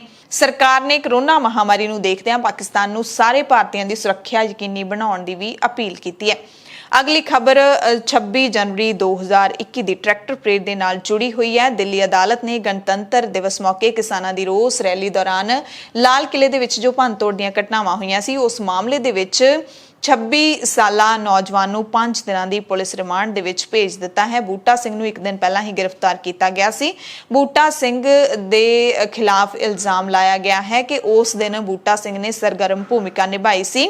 ਪੰਜਾਬ ਦੇ ਤਰਨ ਤਾਰਨ ਤੋਂ ਬੂਟਾ ਸਿੰਘ ਨੂੰ ਗ੍ਰਿਫਤਾਰ ਕੀਤਾ ਗਿਆ ਸੀ। ਬੂਟਾ ਸਿੰਘ ਦੇ ਸਿਰ ਤੇ 50,000 ਦਾ ਇਨਾਮ ਵੀ ਸੀ ਤੇ 5 ਮਹੀਨਿਆਂ ਤੋਂ ਪੁਲਿਸ ਇਸ ਨੂੰ ਭਾਲ ਰਹੀ ਸੀ। ਅਗਲੀ ਖਬਰ ਵੀ ਇਸੇ ਮਸਲੇ ਦੇ ਨਾਲ ਜੁੜੀ ਹੋਈ ਹੈ। ਲਾਲ ਕਿਲੇ ਤੇ 26 ਜਨਵਰੀ ਨੂੰ ਕੇਸਰੀ ਨਿਸ਼ਾਨ ਲਹਿਰਾਉਣ ਵਾਲੇ ਨੌਜਵਾਨ ਜੁਗਰਾਜ ਸਿੰਘ ਨੂੰ ਜ਼ਮਾਨਤ ਮਿਲ ਗਈ ਹੈ। ਦਿੱਲੀ ਦੀ ਅਦਾਲਤ ਨੇ ਅਗਾਊਂ ਜ਼ਮਾਨਤ ਮਨਜ਼ੂਰ ਕੀਤੀ ਹੈ। ਅਦਾਲਤ ਵੱਲੋਂ 20 ਜੁਲਾਈ ਤੱਕ ਦੀ ਜ਼ਮਾਨਤ ਮਨਜ਼ੂਰ ਕੀਤੀ ਗਈ ਹੈ। ਜੁਗਰਾਜ ਸਿੰਘ ਕੇਸ ਦਰਜ ਹੋਣ ਤੋਂ ਬਾਅਦ ਫਰਾਰ ਸੀ। ਪਿਛਲੇ ਦਿਨੀ ਪੁਲਿਸ ਨੇ ਜੁਗਰਾਜ ਨੂੰ ਗ੍ਰਿਫਤਾਰ ਕੀਤਾ ਸੀ। ਦਿੱਲੀ ਪੁਲਿਸ ਨੇ ਜੁਗਰਾਜ ਦੇ ਸਿਰ ਤੇ 1 ਲੱਖ ਦਾ ਇਨਾਮ ਰੱਖਿਆ ਸੀ। ਦਲ ਖਾਲਸਾ ਦੇ ਬੁਲਾਰੇ ਕੰਵਰਪਾਲ ਸਿੰਘ ਨੇ ਦੱਸਿਆ ਕਿ ਜੁਗਰਾਜ ਸਿੰਘ ਦੀ ਅਗਾਊਂ ਜ਼ਮਾਨਤ ਦੇ ਲਈ ਦਲ ਖਾਲਸਾ ਦੇ ਵੱਲੋਂ ਚਾਰਜੋਈ ਕੀਤੀ ਜਾ ਰਹੀ ਸੀ। ਸ਼੍ਰੀ ਹਰਿਮੰਦਰ ਸਾਹਿਬ ਦਰਸ਼ਨ ਕਰਨ ਤੋਂ ਬਾਅਦ ਜੁਗਰਾਜ ਸਿੰਘ ਦੇ ਮੀਡੀਆ ਦੇ ਰੂਬਰੂ ਹੋਣ ਦੇ ਵੀ ਚਰਚੇ ਰਹੇ। ਕਿਸਾਨ ਲੀਡਰ ਗੁਰਨਾਮ ਸਿੰਘ ਚੜੂਨੀ ਨੇ ਕਿਸਾਨਾਂ ਤੋਂ ਇੱਕ ਬੜੇ ਅਹਿਮ ਮੁੱਦੇ ਤੇ ਰਾਏ ਮੰਗੀ ਹੈ ਕਿ ਕੀ ਸੰਸਦ ਵੱਲ ਮਾਰਚ ਹੱਥ ਬੰਨ੍ਹ ਕੇ ਕੀਤਾ ਜਾਵੇ। ਚੜੂਨੀ ਨੇ ਕਿਹਾ ਕਿ ਪੈਦਲ ਮਾਰਚ ਸੰਸਦ ਦੇ ਸ਼ੁਰੂ ਹੋਣ ਵਾਲੇ ਸੈਸ਼ਨ ਦੌਰਾਨ ਕੱਢਣ ਦੀ ਯੋਜਨਾ ਲਗਭਗ ਬਣਾਈ ਜਾ ਰਹੀ ਹੈ। ਮੋਰਚੇ ਦੇ ਆਗੂਆਂ ਨੂੰ ਮਾਰਚ ਹਿੰਸਕ ਹੋਣ ਦਾ ਖਦਸ਼ਾ ਹੈ। ਉਹਨਾਂ ਦੱਸਿਆ ਕਿ ਇਸ ਮਾਰਚ ਦੇ ਵਿੱਚ ਕਿਸਾਨ ਹੱਥ ਬੰਨ੍ਹ ਕੇ ਸ਼ਾਮਿਲ ਹੋ ਸਕਦੇ ਨੇ, ਪਰ ਉਹਨਾਂ ਨੇ ਇਸ ਤੇ ਕਿਸਾਨਾਂ ਦੀ ਰਾਏ ਮੰਗੀ ਹੈ ਕਿ ਕੀ ਇਸ ਤਰ੍ਹਾਂ ਆਪਾਂ ਨੂੰ ਕਰਨਾ ਚਾਹੀਦਾ ਹੈ। ਮਾਰਚ ਨੂੰ ਹਿੰਸਕ ਹੋਣ ਤੋਂ ਬਚਾਉਣ ਦੇ ਲਈ ਹੱਥ ਬੰਨ੍ਹ ਕੇ ਮਾਰਚ ਕੱਢਣਾ ਚਾਹੀਦਾ ਹੈ। ਉਹਨਾਂ ਕਿਹਾ ਕਿ ਪੁਲਿਸ ਜਿਹੋ ਜਿਹਾ ਵੀ ਮਰਜ਼ੀ ਸਾਡੇ ਨਾਲ ਵਰਤਾ ਕਰੇ ਪਰ ਕਿਸਾਨ ਅੱਗੋਂ ਕੋਈ ਕਾਰਵਾਈ ਨਹੀਂ ਕਰਨਗੇ, ਇਸ ਕਰਕੇ ਹੱਥ ਬੰਨ੍ਹ ਕੇ ਸ਼ਾਮਿਲ ਹੋਣਾ ਚਾਹੀਦਾ ਹੈ। ਚੜੂਨੀ ਨੇ ਰਾਏ ਇਕੱਠੀ ਕਰਕੇ ਮੋਰਚੇ ਦੇ ਆਗੂਆਂ ਨੂੰ ਦਿੱਤੇ ਜਾਣ ਬਾਰੇ ਕਿਹਾ ਤੇ ਰਾਏ ਮੰਨਣਾ ਜਾਂ ਨਾ ਮੰਨਣਾ ਉਹਨਾਂ ਕਿਹਾ ਕਿ ਮੋਰਚੇ ਦੇ ਲੀਡਰਾਂ ਦੀ ਆਪਣੀ ਮਰਜ਼ੀ ਹੋਏਗੀ, ਪਰ ਇਸ ਮਸਲੇ ਦੇ ਉੱਤੇ ਮੈਂ ਤੁਹਾਡੀ ਸਭ ਦੀ ਰਾਏ ਲੈਣਾ ਚਾਹੁੰਦਾ। ਹਰਿਆਣਾ ਦੇ ਮੁੱਖ ਮੰਤਰੀ ਮਨੋਹਰ ਲਾਲ ਖੱਟਰ ਦੇ ਵੱਲੋਂ ਕਿਸਾਨਾਂ ਦੇ ਅੰਦੋਲਨ ਤੇ ਵੱਡੇ ਇਲਜ਼ਾਮ ਲਾਉਣ ਤੋਂ ਬਾਅਦ ਹੁਣ ਹਰਿਆਣਾ ਦੇ ਗ੍ਰਹਿ ਮੰਤਰੀ ਅਨਿਲ ਵਿਜ ਨੇ ਵੀ ਕਿਸਾਨੀ ਅੰਦੋਲਨ ਤੇ ਨਿਸ਼ਾਨਾ ਕੱਸਿਆ। ਕਿਹਾ ਕਿ ਅੰਦੋਲਨ ਦੇ ਨਾਂ ਤੇ ਕਿਸਾਨ ਹਿੰਸਕ ਹੋ ਰਹੇ ਨੇ। ਮਹਾਤਮਾ ਗਾਂਧੀ ਦੇ ਦੇਸ਼ ਵਿੱਚ ਹਿੰਸਕ ਅੰਦੋਲਨ ਨਹੀਂ ਚੱਲ ਸਕਦੇ। ਕਿਸਾਨ ਹਰ ਜਗ੍ਹਾ ਹਿੰਸਾਤਮਕ ਗਤੀਵਿਧੀਆਂ ਕਰਦੇ ਨੇ, ਇਹ ਇਲਜ਼ਾਮ ਲਾਇਆ ਹੈ। ਇਸ ਤੇ ਬੀਜੇਪੀ ਲੀਡਰ ਹਰਜੀਤ ਸਿੰਘ ਗਰੇਵਾਲ ਨੇ ਕਿਹਾ ਕਿ ਸਰਕਾਰਾਂ ਨੂੰ ਦੇਸ਼ ਦਾ ਕਾਨੂੰਨ ਲਾਗੂ ਕਰਨਾ ਚਾਹੀਦਾ ਹੈ। ਕਿਸਾਨ ਕਿਸੇ ਦੀ ਵੀ ਇੱਜ਼ਤ ਉਤਾਰ ਦਿੰਦੇ ਨੇ, ਕਿਸੇ ਨੂੰ ਵੀ ਧੱਕੇ ਮਾਰ ਦਿੰਦੇ ਨੇ, ਕਿਸੇ ਤੇ ਵੀ ਜ਼ੁਲਮ ਕਰ ਦਿੰਦੇ ਨੇ, ਕਿਸੇ ਦੇ ਵੀ ਕੱਪੜੇ ਪਾੜ ਦਿੰਦੇ ਨੇ। ਕਹਿੰਦੇ ਗੁੰਡਾਗਰਦੀ ਬੰਦ ਹੋਣੀ ਚਾਹੀਦੀ ਹੈ। ਅਜਿਹਾ ਹੀ ਬਿਆਨ ਹਰਿਆਣਾ ਦੇ ਮੁੱਖ ਮੰਤਰੀ ਮਨੋਹਰ ਲਾਲ ਖੱਟਰ ਨੇ ਦਿੱਤਾ ਸੀ। ਉਹਨਾਂ ਨੇ ਤਾਂ ਇੱਥੋਂ ਤੱਕ ਕਹਿ ਦਿੱਤਾ ਸੀ ਕਿ ਕਿਸਾਨ ਮੋਰਚੇ ਦੇ ਵਿੱਚ ਔਰਤਾਂ ਦੇ ਨਾਲ ਬਲਾਤਕਾਰ ਹੁੰਦੇ ਨੇ। ਇਸ ਮਸਲੇ ਤੇ ਕਿਸਾਨ ਮੋਰਚੇ ਦੇ ਲੀਡਰਾਂ ਨੇ ਤਿੱਖਾ ਬਿਆਨ ਜਾਰੀ ਕੀਤਾ, ਤਿੱਖਾ ਜਵਾਬ ਦਿੱਤਾ ਹੈ। ਕਿਹਾ ਕਿ ਮੁੱਖ ਮੰਤਰੀ ਮਨੋਹਰ ਲਾਲ ਖੱਟਰ ਦਾ ਇਲਜ਼ਾਮ ਬਿਲਕੁਲ ਹੀ ਬੇਬੁਨਿਆਦ ਹੈ। ਇਹ ਜਿਹੜਾ ਬਿਆਨ ਹੈ ਬਹੁਤ ਹੀ ਝੂਠਾ ਹੈ ਤੇ ਮੋਰਚਾ ਇਸ ਦੀ ਨਿਖੇਧੀ ਕਰਦਾ ਹੈ। ਅੰਦੋਲਨ ਦੀ ਸ਼ੁਰੂਆਤ ਤੋਂ ਹੀ ਸਪਸ਼ਟ ਹੈ ਕਿ ਵੱਖ-ਵੱਖ ਸੂਬਿਆਂ ਤੋਂ ਮੁਜ਼ਾਹਰਾਕਾਰੀਆਂ ਦੇ ਦਿੱਲੀ ਪਹੁੰਚਣ ਤੋਂ ਪਹਿਲਾਂ ਹੀ ਹਰਿਆਣਾ ਦੀ ਬੀਜੇਪੀ ਤੇ ਜੇਜੇਪੀ ਦੀ ਸਰਕਾਰ ਸੀ ਜੋ ਕਿਸਾਨਾਂ ਦੇ ਲਗਾਤਾਰ ਵਿਰੁੱਧ ਹੈ, ਪਹਿਲੇ ਦਿਨ ਤੋਂ ਵਿਰੁੱਧ ਹੈ ਅਤੇ ਕਿਸਾਨਾਂ ਦੇ ਵਿਰੁੱਧ ਇਹ ਇਸ ਤਰ੍ਹਾਂ ਦੇ ਹੱਥ ਕੰਡੇ ਅਪਣਾ ਰਹੀ ਹੈ। ਹੁਣ ਤਾਂ ਅਜਿਹੇ ਬਿਆਨ ਜਾਰੀ ਕੀਤੇ ਜਾ ਰਹੇ ਨੇ ਜਿਨ੍ਹਾਂ ਨੇ ਹੱਦ ਹੀ ਪਾਰ ਕਰ ਦਿੱਤੀ ਹੈ। ਕਹਿੰਦੇ ਕਿਸਾਨਾਂ ਦੇ ਹੱਕਾਂ ਅਤੇ ਅਧਿਕਾਰਾਂ ਦੀ ਇੱਜ਼ਤ ਕਰਨ ਦੀ ਬਜਾਏ ਇਸ ਸਰਕਾਰ ਨੇ ਸਾਡੇ ਅਧਿਕਾਰਾਂ ਤੇ ਹੱਕਾਂ ਨੂੰ ਅਣਗੌਲਿਆ ਕੀਤਾ ਤੇ ਜੇ ਚੁਣੇ ਹੋਏ ਆਗੂ ਲੋਕਾਂ ਵਿੱਚ ਜਾ ਕੇ ਲੋਕਾਂ ਦੀਆਂ ਸ਼ਿਕਾਇਤਾਂ ਨੂੰ ਸੱਚਮੁੱਚ ਹੀ ਸੁਣਨਾ ਚਾਹੁੰਦੇ ਨੇ ਤਾਂ ਫਿਰ ਕਿਸਾਨਾਂ ਦੇ ਵਿਰੋਧ ਦਾ ਉਹਨਾਂ ਨੂੰ ਇੰਨਾ ਡਰ ਕਿਉਂ ਹੈ। ਕਿਸਾਨ ਮੋਰਚੇ ਦੇ ਲੀਡਰਾਂ ਨੇ ਕਿਹਾ ਹੈ, ਸਪਸ਼ਟ ਕੀਤਾ ਹੈ ਕਿ ਅਸੀਂ ਕਾਨੂੰਨ ਰੱਦ ਹੋਣ ਤੱਕ ਬੀਜੇਪੀ ਤੇ ਜੇਜੇਪੀ ਲੀਡਰਾਂ ਦਾ ਹਰਿਆਣਾ ਦੇ ਵਿੱਚ ਇਸੇ ਤਰ੍ਹਾਂ ਵਿਰੋਧ ਕਰਦੇ ਰਹਾਂਗੇ। ਗਾਜ਼ੀਪੁਰ ਬਾਰਡਰ ਤੋਂ ਕਿਸਾਨ ਲੀਡਰ ਰਾਕੇਸ਼ ਟਿਕੈਤ ਨੇ ਕੇਂਦਰ ਸਰਕਾਰ ਨੂੰ ਯਾਦ ਦਿਵਾਇਆ ਹੈ ਕਿ ਮੋਰਚਾ ਲਾ ਕੇ ਕਿਸਾਨ ਹਾਲੇ ਵੀ ਬੈਠੇ ਨੇ। ਉਹਨਾਂ ਨੇ ਕੇਂਦਰ ਸਰਕਾਰ ਤੇ ਨਿਸ਼ਾਨਾ ਕਸਦਿਆਂ ਕਿਹਾ ਕਿ ਦੇਸ਼ ਦੀ ਰਾਜਧਾਨੀ ਨੂੰ ਕਿਸਾਨ ਘੇਰ ਕੇ ਬੈਠੇ ਨੇ, ਫਿਰ ਵੀ ਕੇਂਦਰ ਸਰਕਾਰ ਕਿਸਾਨਾਂ ਨਾਲ ਗੱਲਬਾਤ ਨਹੀਂ ਕਰ ਰਹੀ। ਟਿਕੈਤ ਨੇ ਕਿਹਾ ਕਿ ਕਿਸਾਨ ਵੀ ਪਿੱਛੇ ਨਹੀਂ ਹਟਣ ਵਾਲੇ। ਇਸ ਵਕਤ ਦੇਸ਼ ਤੇ ਕੁਝ ਲੋਕਾਂ ਨੇ ਕਬਜ਼ਾ ਕੀਤਾ ਹੈ। ਇਹਨਾਂ ਨੂੰ ਦੇਸ਼ ਦੀ ਜਨਤਾ, ਵਪਾਰੀ, ਕਿਸਾਨ ਤੇ ਮਜ਼ਦੂਰਾਂ ਦੇ ਨਾਲ ਕੋਈ ਲੈਣਾ ਦੇਣਾ ਹੀ ਨਹੀਂ ਹੈ। ਟਿਕੈਤ ਨੇ ਸਾਫ਼ ਕੀਤਾ ਹੈ, ਅਸੀਂ ਪਿੱਛੇ ਨਹੀਂ ਹਟਾਂਗੇ। ਪਿੱਛੇ ਹਟਣਾ ਸਾਡੀ ਡਿਕਸ਼ਨਰੀ ਦੇ ਵਿੱਚ ਹੀ ਨਹੀਂ ਹੈ। ਜਿਸ ਤਰ੍ਹਾਂ ਫੌਜਾਂ ਮੋਰਚੇ ਤੇ ਹੁੰਦੀਆਂ ਨੇ, ਗੋਲੀਆਂ ਖਾਂਦੀਆਂ ਨੇ, ਉਸੇ ਤਰ੍ਹਾਂ ਅਸੀਂ ਵੀ ਮੋਰਚੇ ਤੇ ਹਾਂ ਤੇ ਲੜ ਰਹੇ ਹਾਂ। ਟਿਕੈਤ ਨੇ ਕਿਹਾ ਕਿ ਅੰਦੋਲਨ ਨੂੰ ਆਮ ਲੋਕਾਂ ਦੀਆਂ ਭਾਵਨਾਵਾਂ ਅੱਗੇ ਵਧਾ ਰਹੀਆਂ ਨੇ। ਇਹ ਇੱਕ ਵਿਚਾਰਕ ਕ੍ਰਾਂਤੀ ਹੈ। ਵਿਚਾਰਕ ਕ੍ਰਾਂਤੀ ਆਈ ਹੈ, ਉਸਨੇ ਬਦਲਾਅ ਕੀਤੇ ਨੇ ਤੇ ਵਿਚਾਰਾਂ ਤੋਂ ਵੱਡਾ ਕੋਈ ਹਥਿਆਰ ਨਹੀਂ ਹੁੰਦਾ। ਸੰਯੁਕਤ ਕਿਸਾਨ ਮੋਰਚੇ ਦੇ ਲੀਡਰਾਂ ਨੇ ਇਹ ਵੀ ਮੰਗ ਕੀਤੀ ਹੈ ਕਿ ਜਿਹੜੇ 30 ਜੂਨ ਨੂੰ ਗਾਜ਼ੀਪੁਰ ਬਾਰਡਰ ਤੇ ਬੀਜੇਪੀ ਦੇ ਗੁੰਡਿਆਂ ਨੇ ਕਿਸਾਨਾਂ ਦੇ ਉੱਤੇ ਹਮਲਾ ਕਰਨ ਦੀ ਕੋਸ਼ਿਸ਼ ਕੀਤੀ, ਸਟੇਜ ਖੋਹਣ ਦੀ ਕੋਸ਼ਿਸ਼ ਕੀਤੀ, ਉਹਨਾਂ ਸਾਰੀਆਂ ਘਟਨਾਵਾਂ ਦੀ ਉੱਤਰ ਪ੍ਰਦੇਸ਼ ਪੁਲਿਸ ਜ਼ਿੰਮੇਵਾਰੀ ਲਵੇ। ਵਿਰੋਧ ਕਰ ਰਹੇ ਕਿਸਾਨਾਂ ਨੇ ਜਿਹੜੀ ਸ਼ਿਕਾਇਤ ਕੀਤੀ ਹੈ ਉਸ ਸ਼ਿਕਾਇਤ ਦੇ ਆਧਾਰ ਤੇ ਬੀਜੇਪੀ ਦੇ ਗੁੰਡਿਆਂ ਦੇ ਖਿਲਾਫ ਪਰਚੇ ਦਰਜ ਕੀਤੇ ਜਾਣ। ਪੰਜਾਬ ਦੀ ਸਿਆਸਤ ਦੀ ਗੱਲ ਕਰ ਲਈਏ ਤਾਂ ਮੁੱਖ ਮੰਤਰੀ ਕੈਪਟਨ ਅਮਰਿੰਦਰ ਸਿੰਘ ਨੇ ਲਗਾਤਾਰ ਦੂਸਰੇ ਦਿਨ ਮੌਜੂਦਾ ਤੇ ਸਾਬਕਾ ਵਿਧਾਇਕਾਂ ਨੂੰ ਲੰਚ ਤੇ ਸੱਦਿਆ, ਜਿਸ ਦੇ ਚੱਲਦਿਆਂ ਸਿਆਸੀ ਗਲਿਆਰਿਆਂ ਦੇ ਵਿੱਚ ਚਰਚਾ ਛਿੜ ਗਈ ਸੀ ਤੇ ਮੁੱਖ ਮੰਤਰੀ ਰੁੱਸੇ ਹੋਏ ਵਿਧਾਇਕਾਂ ਨੂੰ ਲੰਚ ਦੇ ਬਹਾਨੇ ਬੁਲਾ ਕੇ ਆਪਣੀ ਲੌਬੀ ਮਜ਼ਬੂਤ ਕਰ ਰਹੇ ਨੇ, ਕਿਉਂਕਿ ਨਵਜੋਤ ਸਿੰਘ ਸਿੱਧੂ ਨੇ ਹਾਲ ਹੀ ਵਿੱਚ ਪ੍ਰਿਯੰਕਾ ਗਾਂਧੀ ਤੇ ਰਾਹੁਲ ਗਾਂਧੀ ਦੇ ਨਾਲ ਦਿੱਲੀ ਦੇ ਵਿੱਚ ਬੈਠਕ ਕੀਤੀ ਹੈ। ਦੂਸਰੇ ਪਾਸੇ ਪੰਜਾਬ 'ਚ ਮੁੱਖ ਮੰਤਰੀ ਵੀ ਆਗੂਆਂ ਦੇ ਨਾਲ ਮੁਲਾਕਾਤ ਕਰ ਰਹੇ ਨੇ, ਜਿਸ ਬਾਰੇ ਟਵੀਟ ਕਰਕੇ ਮੁੱਖ ਮੰਤਰੀ ਨੇ ਆਪਣੀ ਲੰਚ ਡਿਪਲੋਮੇਸੀ ਬਾਰੇ ਸਪਸ਼ਟ ਕੀਤਾ। ਕਿਹਾ ਕਿ ਮੈਂ ਸ਼ਹਿਰੀ ਇਲਾਕਿਆਂ ਤੋਂ ਪੰਜਾਬ ਕਾਂਗਰਸ ਦੇ ਸੀਨੀਅਰ ਲੀਡਰਾਂ ਨਾਲ ਵੱਖ-ਵੱਖ ਮੁੱਦਿਆਂ ਤੇ ਵਿਚਾਰ ਵਟਾਂਦਰੇ ਦੇ ਲਈ ਤੇ ਆਪਣੀ ਪ੍ਰਤੀਕਿਰਿਆ ਦੇਣ ਦੇ ਲਈ ਮੀਟਿੰਗ ਕੀਤੀ ਹੈ। ਆਗੂਆਂ ਨੇ ਮੁੱਖ ਮੰਤਰੀ ਦਾ ਉਹਨਾਂ ਸਾਰੇ ਚੰਗੇ ਕੰਮਾਂ ਦੇ ਲਈ ਧੰਨਵਾਦ ਕੀਤਾ ਜੋ ਕਾਂਗਰਸ ਸਰਕਾਰ ਉਹਨਾਂ ਦੀ ਅਗਵਾਈ ਵਿੱਚ ਵਿਸ਼ੇਸ਼ ਕਰਕੇ ਸ਼ਹਿਰੀ ਇਲਾਕਿਆਂ ਦੇ ਵਿੱਚ ਕਰ ਰਹੀ ਹੈ। ਸੋ ਕੈਪਟਨ ਨੇ ਲੰਚ ਡਿਪਲੋਮੇਸੀ ਤੇ ਟਵੀਟ ਕਰਕੇ ਆਪਣਾ ਸਪਸ਼ਟੀਕਰਨ ਦਿੱਤਾ। ਮੋਗਾ ਤੋਂ ਖਬਰ ਹੈ ਜਿੱਥੇ ਹਾਦਸਾ ਵਾਪਰਿਆ ਹੈ। ਕਾਰ ਛੱਪੜ ਦੇ ਵਿੱਚ ਪਲਟ ਗਈ, 2 ਔਰਤਾਂ ਤੇ 1 ਬੱਚੀ ਦੀ ਮੌਤ ਹੋ ਗਈ। ਧਰਮਕੋਟ ਜਲੰਧਰ ਕੌਮੀ ਸ਼ਾਹਰਾ ਉੱਤੇ ਪਿੰਡ ਜਲਾਲਾਬਾਦ ਪੂਰਬੀ ਦੇ ਵਿੱਚ 2 ਕਾਰਾਂ ਦੀ ਟੱਕਰ ਤੋਂ ਬਾਅਦ ਇੱਕ ਕਾਰ ਸੜਕ ਕਿਨਾਰੇ ਛੱਪੜ ਦੇ ਵਿੱਚ ਜਾ ਕੇ ਪਲਟ ਗਈ ਤੇ ਕਾਰ ਵਿੱਚ ਸਵਾਰ 2 ਸਕੀਆਂ ਭੈਣਾਂ ਤੇ 1 ਬੱਚੀ ਦੀ ਮੌਤ ਹੋ ਗਈ। ਕਾਰ ਸਵਾਰ 3 ਹੋਰ ਲੋਕ ਜ਼ਖਮੀ ਹੋ ਗਏ। ਪੀੜਤ ਪਰਿਵਾਰ ਜ਼ੀਰਾ ਤੇ ਮੁਕਤਸਰ ਦੇ ਰਹਿਣ ਵਾਲੇ ਸੀ, ਆਪਸੀ ਰਿਸ਼ਤੇਦਾਰ ਸਨ। ਹਾਦਸਾ ਤੜਕੇ ਕਰੀਬ 4 ਵਜੇ ਵਾਪਰਿਆ 1 ਜੁਲਾਈ ਦੇ ਦਿਨ। ਡੀਐਸਪੀ ਧਰਮਕੋਟ ਸੁਬੇਗ ਸਿੰਘ ਨੇ ਦੱਸਿਆ ਕਿ ਹਾਦਸਾ ਇੰਨਾ ਭਿਆਨਕ ਸੀ ਕਿ ਇੱਕ ਕਾਰ 'ਚ ਸਵਾਰ 6 ਲੋਕਾਂ 'ਚੋਂ 2 ਸਕੀਆਂ ਭੈਣਾਂ ਤੇ ਉਸਦੀ 3 ਸਾਲ ਦੀ ਧੀ ਤੇ ਅੰਜਲੀ ਵਾਸੀ ਦੀ ਮੌਕੇ ਤੇ ਹੀ ਮੌਤ ਹੋ ਗਈ, ਜਦਕਿ ਦੂਸਰੀ ਕਾਰ ਵਿੱਚ ਸਵਾਰ ਲੋਕ ਕਾਰ ਛੱਡ ਕੇ ਹੀ ਫਰਾਰ ਹੋ ਗਏ। ਪੀੜਤ ਪਰਿਵਾਰ ਮੋਗਾ ਨੇੜੇ ਪਿੰਡ ਲੋਹਾਰਾ ਦੇ ਦਰਗਾਹ ਤੋਂ ਮੱਥਾ ਟੇਕਣ ਤੋਂ ਬਾਅਦ ਵਾਪਸ ਆਪਣੇ ਘਰ ਨੂੰ ਜਾ ਰਿਹਾ ਸੀ। ਦੂਸਰੀ ਕਾਰ ਦੇ ਵਿੱਚ 3 ਨੌਜਵਾਨ ਸਵਾਰ ਸੀ ਜਿਹੜੇ ਕਿ ਮੌਕੇ ਤੋਂ ਭੱਜ ਗਏ। ਲੋਕਾਂ ਮੁਤਾਬਿਕ ਜੇ ਕਾਰ ਛੱਪੜ ਦੇ ਵਿੱਚ ਨਾ ਡਿੱਗਦੀ ਤਾਂ ਹੋਰ ਵੀ ਜਾਨੀ ਨੁਕਸਾਨ ਹੋਣਾ ਸੀ, ਕਾਰ ਨੂੰ ਅੱਗ ਲੱਗ ਸਕਦੀ ਸੀ। 1 ਜੁਲਾਈ ਹੋਣ ਕਰਕੇ ਪੂਰੇ ਦੇਸ਼ ਦੇ ਵਿੱਚ ਡਾਕਟਰ ਡੇ ਮਨਾਇਆ ਗਿਆ, ਪਰ ਪੰਜਾਬ ਦੇ ਵਿੱਚ ਡਾਕਟਰ ਦਿਵਸ ਦੇ ਮੌਕੇ ਡਾਕਟਰ ਹੜਤਾਲ ਤੇ ਰਹੇ। ਡਾਕਟਰਾਂ ਦੀ ਹੜਤਾਲ ਦੇ ਕਾਰਨ ਸਾਰਾ ਦਿਨ OPD ਸੇਵਾਵਾਂ ਵੀ ਬੰਦ ਰਹੀਆਂ। 6ਵੇਂ ਪੇ ਕਮਿਸ਼ਨ ਦੀਆਂ ਸਿਫਾਰਿਸ਼ਾਂ ਦਾ ਵਿਰੋਧ ਡਾਕਟਰਾਂ ਦੇ ਵੱਲੋਂ ਕੀਤਾ ਜਾ ਰਿਹਾ ਹੈ। ਡਾਕਟਰ ਦਿਵਸ ਮੌਕੇ ਪਟਿਆਲਾ ਤੇ ਅੰਮ੍ਰਿਤਸਰ ਦੇ ਸਰਕਾਰੀ ਮੈਡੀਕਲ ਅਤੇ ਡੈਂਟਲ ਕਾਲਜਾਂ ਤੇ ਹਸਪਤਾਲਾਂ ਦੇ ਵਿੱਚ 3 ਘੰਟੇ ਲਈ ਰੋਸ ਦੇ ਵਜੋਂ OPD ਤੇ ਆਪਰੇਸ਼ਨ ਥੀਏਟਰ ਸੇਵਾਵਾਂ ਅਤੇ ਵਿਦਿਆਰਥੀਆਂ ਦੀਆਂ ਕਲਾਸਾਂ ਬੰਦ ਰੱਖੀਆਂ ਗਈਆਂ। ਇਸ ਕਾਰਨ ਮਰੀਜ਼ਾਂ ਨੂੰ ਭਾਰੀ ਪਰੇਸ਼ਾਨੀਆਂ ਦਾ ਸਾਹਮਣਾ ਕਰਨਾ ਪਿਆ। ਡਾਕਟਰਾਂ ਨੇ ਐਮਰਜੈਂਸੀ, ਇੰਡੋਰ ਕੋਵਿਡ ਮਹਾਮਾਰੀ, ਮੈਡੀਕੋ ਲੀਗਲ ਅਤੇ ਪੋਸਟਮਾਰਟਮ ਨਾਲ ਸੰਬੰਧਿਤ ਸੇਵਾਵਾਂ ਚਾਲੂ ਰੱਖੀਆਂ। ਇਹਨਾਂ 'ਚ ਵਿਘਨ ਨਹੀਂ ਪੈਣ ਦਿੱਤਾ। ਸਰਕਾਰੀ ਮੈਡੀਕਲ ਤੇ ਡੈਂਟਲ ਕਾਲਜ ਪਟਿਆਲਾ ਦੇ ਵਿੱਚ ਤੈਨਾਤ ਫੈਕਲਟੀ ਅਤੇ ਰੈਜ਼ੀਡੈਂਟ ਡਾਕਟਰਾਂ ਦੇ ਵੱਲੋਂ ਜਨਰਲ ਬਾਡੀ ਮੀਟਿੰਗ ਦੇ ਵਿੱਚ ਫੈਸਲਾ ਲਿਆ ਗਿਆ ਕਿ ਜਦੋਂ ਤੱਕ ਡਾਕਟਰਾਂ ਦਾ NPA ਪਹਿਲਾਂ ਦੀ ਤਰ੍ਹਾਂ 25% ਕਰਕੇ ਮੁੱਢਲੀ ਤਨਖਾਹ ਦਾ ਹਿੱਸਾ ਨਾ ਮੰਨਣ ਸਮੇਤ ਬਾਕੀ ਭੱਤੇ ਬਹਾਲ ਨਹੀਂ ਕੀਤੇ ਜਾਂਦੇ, ਉਦੋਂ ਤੱਕ ਰੋਸ ਜਾਰੀ ਰਹੇਗਾ।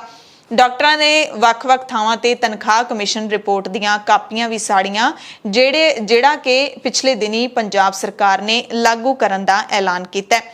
ਫਾਜ਼ਿਲਕਾ ਤੋਂ ਖਬਰ ਹੈ, ਜਿੱਥੇ ਪਿੰਡ ਲਾਧੂਕਾ ਦੇ ਵਿੱਚ ਫਿਰੋਜ਼ਪੁਰ ਦੇ ਸਾਬਕਾ ਸੰਸਦ ਮੈਂਬਰ ਤੇ ਫਾਜ਼ਿਲਕਾ ਦੇ ਵਿਧਾਇਕ ਦਵਿੰਦਰ ਸਿੰਘ ਘੁਬਾਇਆ ਦੇ ਪਿਤਾ ਸ਼ੇਰ ਸਿੰਘ ਘੁਬਾਇਆ ਦਾ ਕਿਸਾਨਾਂ ਨੇ ਵਿਰੋਧ ਕੀਤਾ। ਜ਼ੋਰਦਾਰ ਵਿਰੋਧ ਦੌਰਾਨ ਦੋਵਾਂ ਧਿਰਾਂ ਦੇ ਵਿੱਚ ਖਾਸੀ ਬਹਿਸ ਹੋਈ।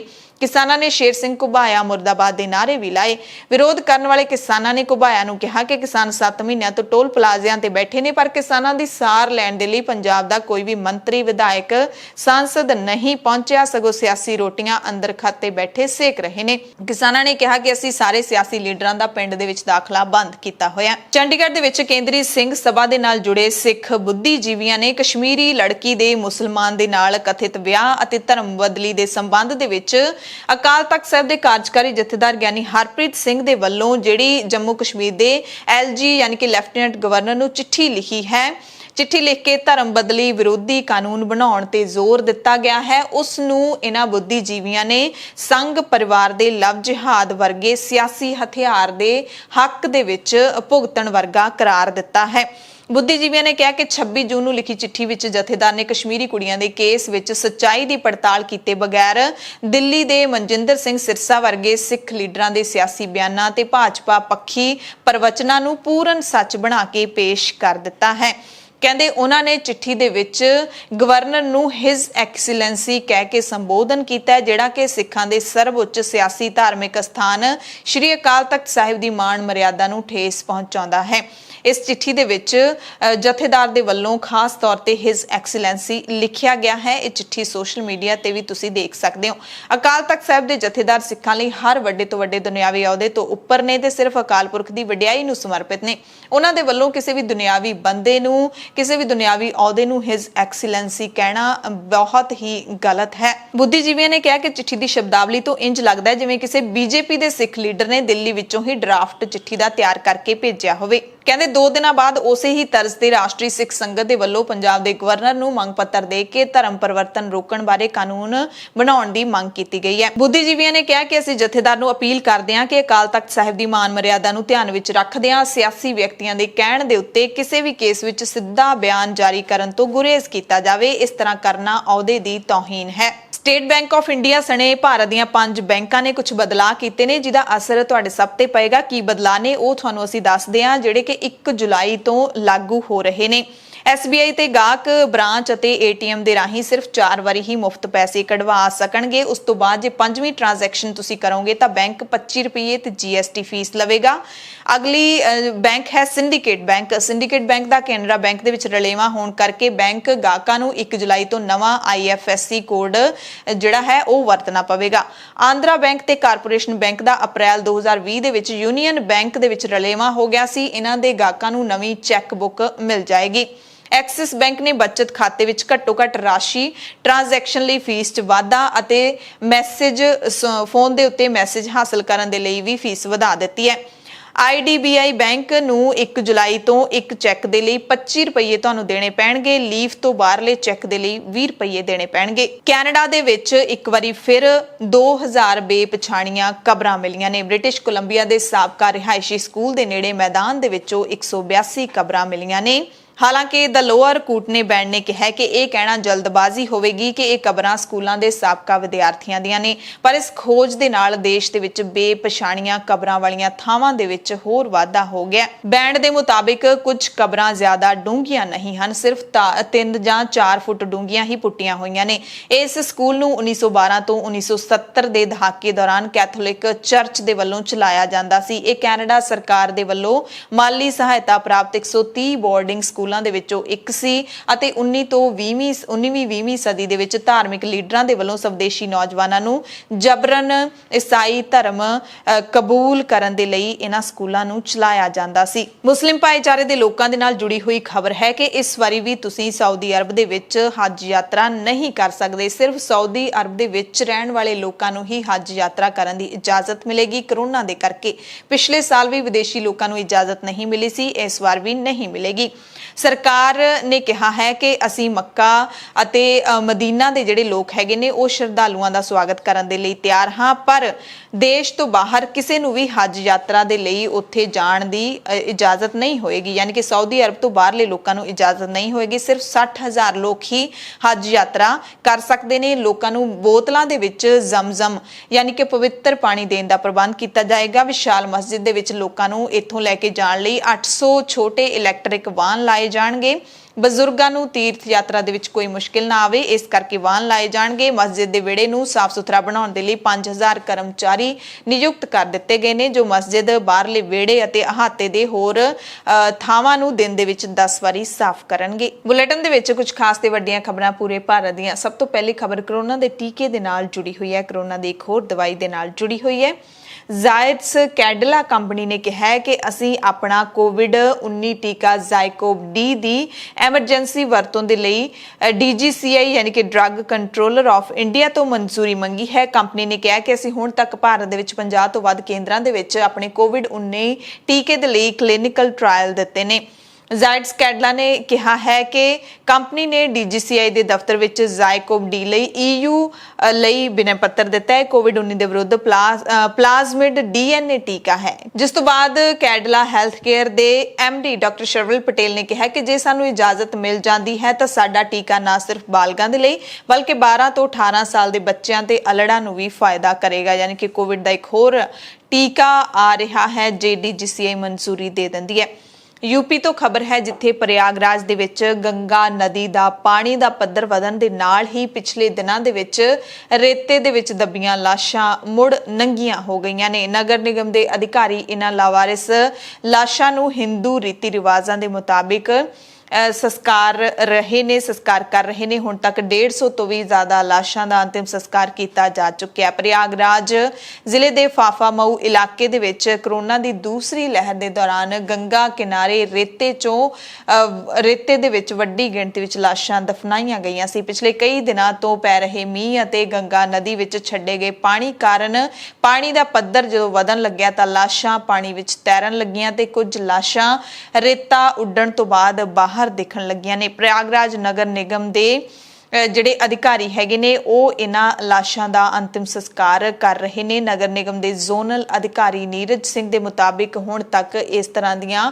150 ਲਾਸ਼ਾਂ ਦਾ ਅੰਤਿਮ ਸੰਸਕਾਰ ਕੀਤਾ ਜਾ ਚੁੱਕਿਆ ਹੈ। ਪੱਛਮੀ ਬੰਗਾਲ ਹਿੰਸਾ ਦੇ ਨਾਲ ਜੁੜੀ ਹੋਈ ਖਬਰ ਹੈ ਜਿਹੜੀ ਕਿ ਚੋਣਾਂ ਤੋਂ ਬਾਅਦ ਹੋਈ ਸੀ। ਸੁਪਰੀਮ ਕੋਰਟ ਨੇ ਪੱਛਮੀ ਬੰਗਾਲ ਵਿੱਚ ਚੋਣਾਂ ਤੋਂ ਬਾਅਦ ਹੋਈ ਹਿੰਸਾ ਦੇ ਕਾਰਨਾਂ ਦੀ ਜਾਂਚ ਸਿੱਟ ਤੋਂ ਕਰਾਉਣ ਦੀ ਮੰਗ ਵਾਲੀ ਪਟੀਸ਼ਨ ਤੇ ਕੇਂਦਰ ਸਰਕਾਰ, ਪੱਛਮੀ ਬੰਗਾਲ ਸਰਕਾਰ ਤੇ ਚੋਣ ਕਮਿਸ਼ਨ ਨੂੰ ਨੋਟਿਸ ਜਾਰੀ ਕਰ ਦਿੱਤਾ ਹੈ। ਜਸਟਿਸ ਵਨੀਤ ਸਾਰਨ ਦੀ ਪ੍ਰਧਾਨਗੀ ਵਾਲੇ 2 ਜੱਜਾਂ ਦੇ ਬੈਂਚ ਨੇ ਉਸ ਪਟੀਸ਼ਨ ਤੇ ਤਿੰਨਾਂ ਕੇਂਦਰ ਸਰਕਾਰ, ਪੱਛਮੀ ਬੰਗਾਲ ਦੀ ਸਰਕਾਰ ਤੇ ਚੋਣ ਕਮਿਸ਼ਨ ਤੋਂ ਜਵਾਬ ਮੰਗਿਆ, ਜਿਸ ਵਿੱਚ ਚੋਣਾਂ ਤੋਂ ਬਾਅਦ ਹੋਈ ਹਿੰਸਾ ਵਿੱਚ ਪੀੜਤਾਂ ਅਤੇ ਉਹਨਾਂ ਦੇ ਪਰਿਵਾਰਾਂ ਦੇ ਲਈ ਮੁਆਵਜ਼ੇ ਦੀ ਮੰਗ ਕੀਤੀ ਗਈ ਸੀ। ਪਟੀਸ਼ਨ ਦੇ ਵਿੱਚ ਪੱਛਮੀ ਬੰਗਾਲ ਵਿੱਚ ਚੋਣਾਂ ਤੋਂ ਬਾਅਦ 2 ਮਈ ਤੋਂ ਸ਼ੁਰੂ ਹੋਈ ਹਿੰਸਾ ਦੇ ਕਾਰਨਾਂ ਦੀ ਜਾਂਚ ਦੇ ਲਈ ਸੁਪਰੀਮ ਕੋਰਟ ਦੇ ਕੰਟਰੋਲ ਅਤੇ ਹੁਕਮਾਂ ਦੇ ਤਹਿਤ ਇੱਕ SIT ਗਠਿਤ ਕਰਨ ਅਤੇ ਹਿੰਸਾ ਦੇ ਲਈ ਜ਼ਿੰਮੇਦਾਰ ਲੋਕਾਂ ਦਾ ਵਿਅਕਤੀਆਂ ਦਾ ਪਤਾ ਲਾਉਣ ਦੇ ਲਈ ਹੁਕਮ ਦੇਣ ਦੇਣ ਦੀ ਮੰਗ ਕੀਤੀ ਗਈ ਹੈ। ਪੱਛਮੀ ਬੰਗਾਲ ਦੇ ਵਿੱਚ ਚੋਣਾਂ ਦੇ ਨਤੀਜੇ ਆਉਣ ਤੋਂ ਬਾਅਦ TMC ਤੇ BJP ਦੇ ਸਮਰਥਕਾਂ ਦੇ ਵਿਚਕਾਰ ਕਈ ਥਾਵਾਂ ਤੇ ਹੋਈ ਕਥਿਤ ਹਿੰਸਾ ਦੇ ਵਿੱਚ 16 ਲੋਕਾਂ ਦੀ ਮੌਤ ਹੋ ਗਈ ਸੀ। ਬੁਲੇਟਿਨ ਦੇ ਵਿੱਚ ਖਾਸ ਤੇ ਵੱਡੀਆਂ ਖਬਰਾਂ ਪੂਰੀ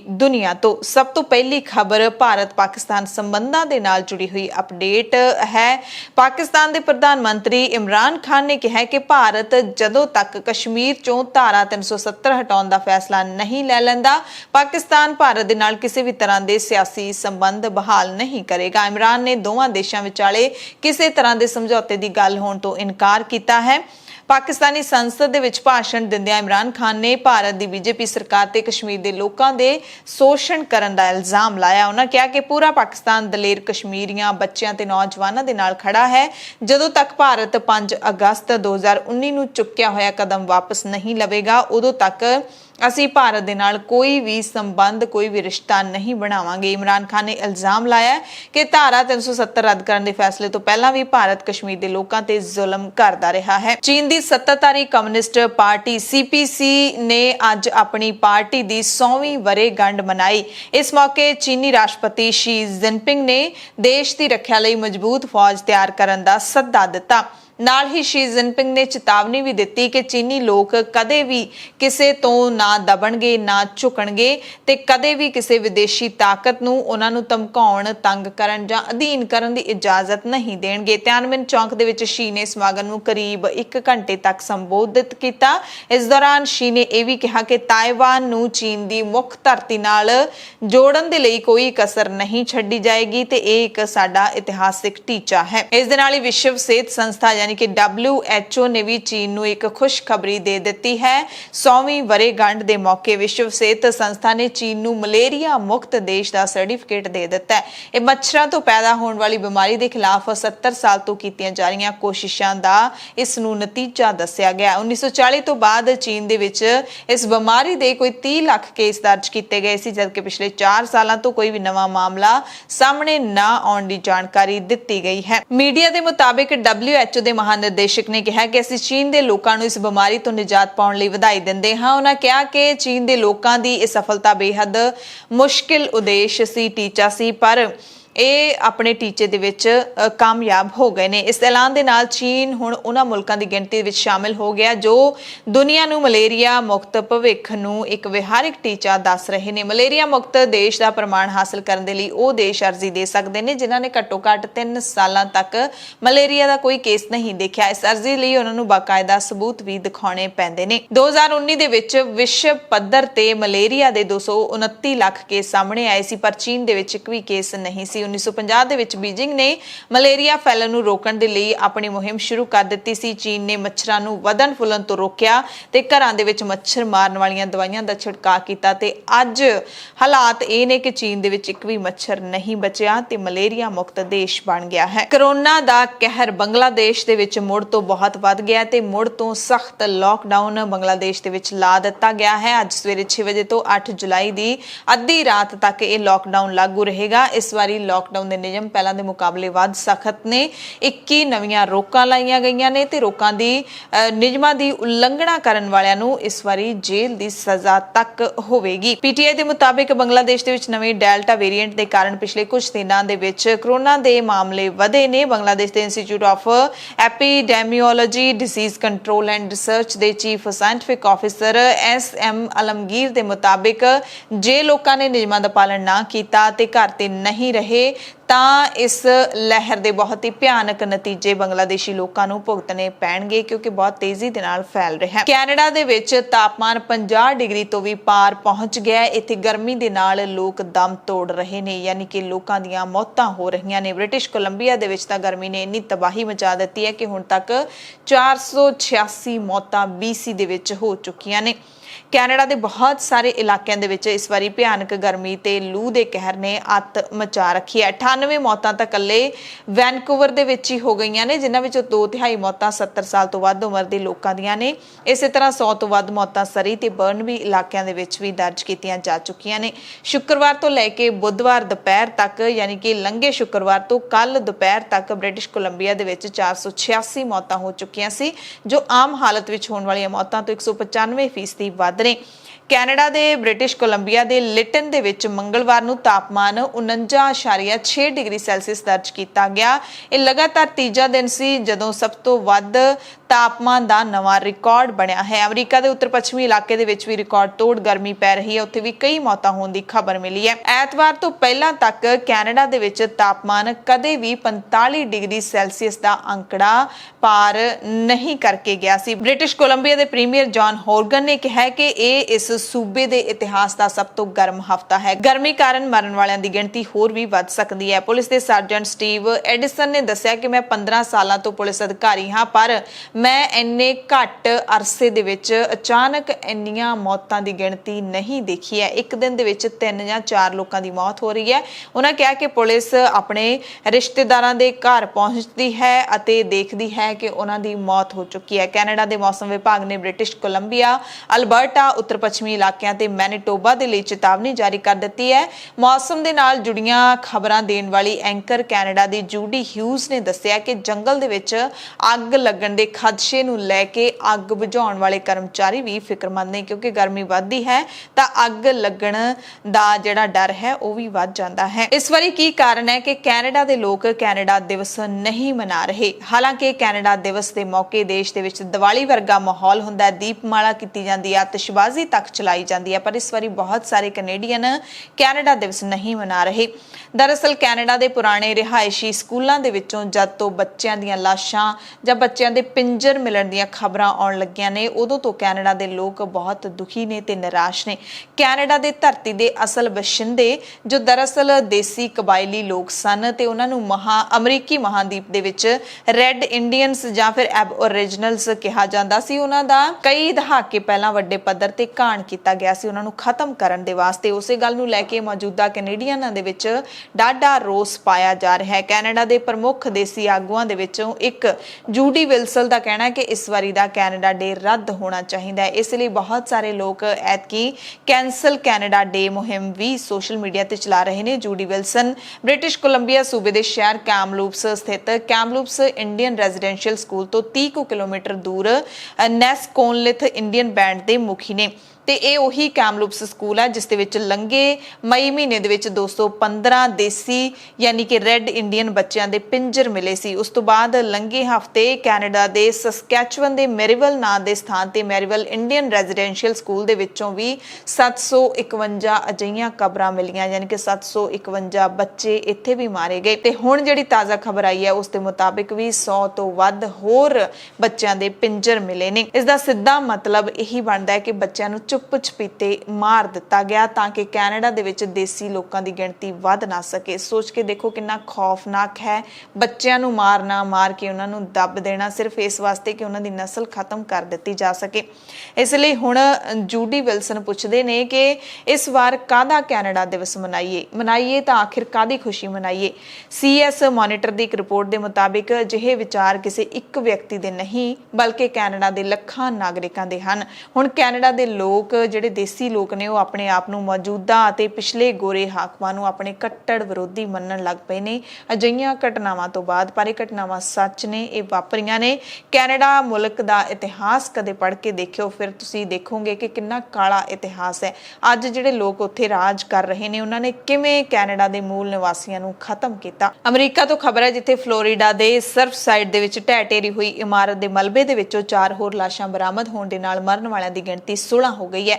ਮਿਆਮੀ ਡਾਡੇ ਦੇ ਸਹਾਇਕ ਫਾਇਰ ਪ੍ਰਮੁੱਖ ਰੈਡੀ ਜਾਰਡਲਾ ਨੇ ਕਿਹਾ ਕਿ ਬਚਾਅ ਕਰਮਚਾਰੀਆਂ ਨੂੰ ਮੰਗਲਵਾਰ ਰਾਤ ਨੂੰ 4 ਹੋਰ ਲੋਕਾਂ ਦੀਆਂ ਲਾਸ਼ਾਂ ਮਿਲੀਆਂ। ਮਲਬੇ 'ਚੋਂ ਬਾਕੀ ਗੁੰਮ ਹੋਏ ਲੋਕਾਂ ਦੀ ਭਾਲ ਜਾਰੀ ਹੈ। ਹਾਦਸੇ ਤੋਂ ਬਾਅਦ 140 ਲੋਕ ਹਾਲੇ ਵੀ ਲਾਪਤਾ ਨੇ। ਈਰਾਨ ਤੋਂ ਖਬਰ ਹੈ ਜਿੱਥੇ ਈਰਾਨ ਦੇ ਸਭ ਤੋਂ ਵੱਡੇ ਲੀਡਰ ਆਇਤੁੱਲਾ ਅਲੀ ਖਾਮਨੇਈ ਨੇ ਕੱਟੜਵਾਦੀ ਮੌਲਵੀ ਗੁਲਾਮ ਹੁਸੈਨ ਮੋਹਸੇਨੀ ਇਜੇਈ ਨੂੰ ਦੇਸ਼ ਦਾ ਚੀਫ ਜਸਟਿਸ ਨਿਯੁਕਤ ਕਰ ਦਿੱਤਾ ਹੈ। ਈਰਾਨ ਦੇ ਵਿੱਚ ਨਿਆਂਪਾਲਿਕਾ ਇਸਲਾਮਿਕ ਕਾਨੂੰਨਾਂ ਨੂੰ ਲਾਗੂ ਕਰਦੀ ਹੈ ਤੇ ਅਕਸਰ ਈਰਾਨ ਦੀ ਜਿਹੜੀ ਨਿਆਂਪਾਲਿਕਾ ਹੈ ਉਸ ਦੇ ਮਨੁੱਖੀ ਅਧਿਕਾਰਾਂ ਦੇ ਲਈ ਵਿਰੋਧ ਕਰਨ ਵਾਲਿਆਂ ਤੇ ਕਠੋਰ ਕਾਰਵਾਈ ਕਰਨ ਦੇ ਇਲਜ਼ਾਮ ਲਾਏ ਜਾਂਦੇ ਨੇ।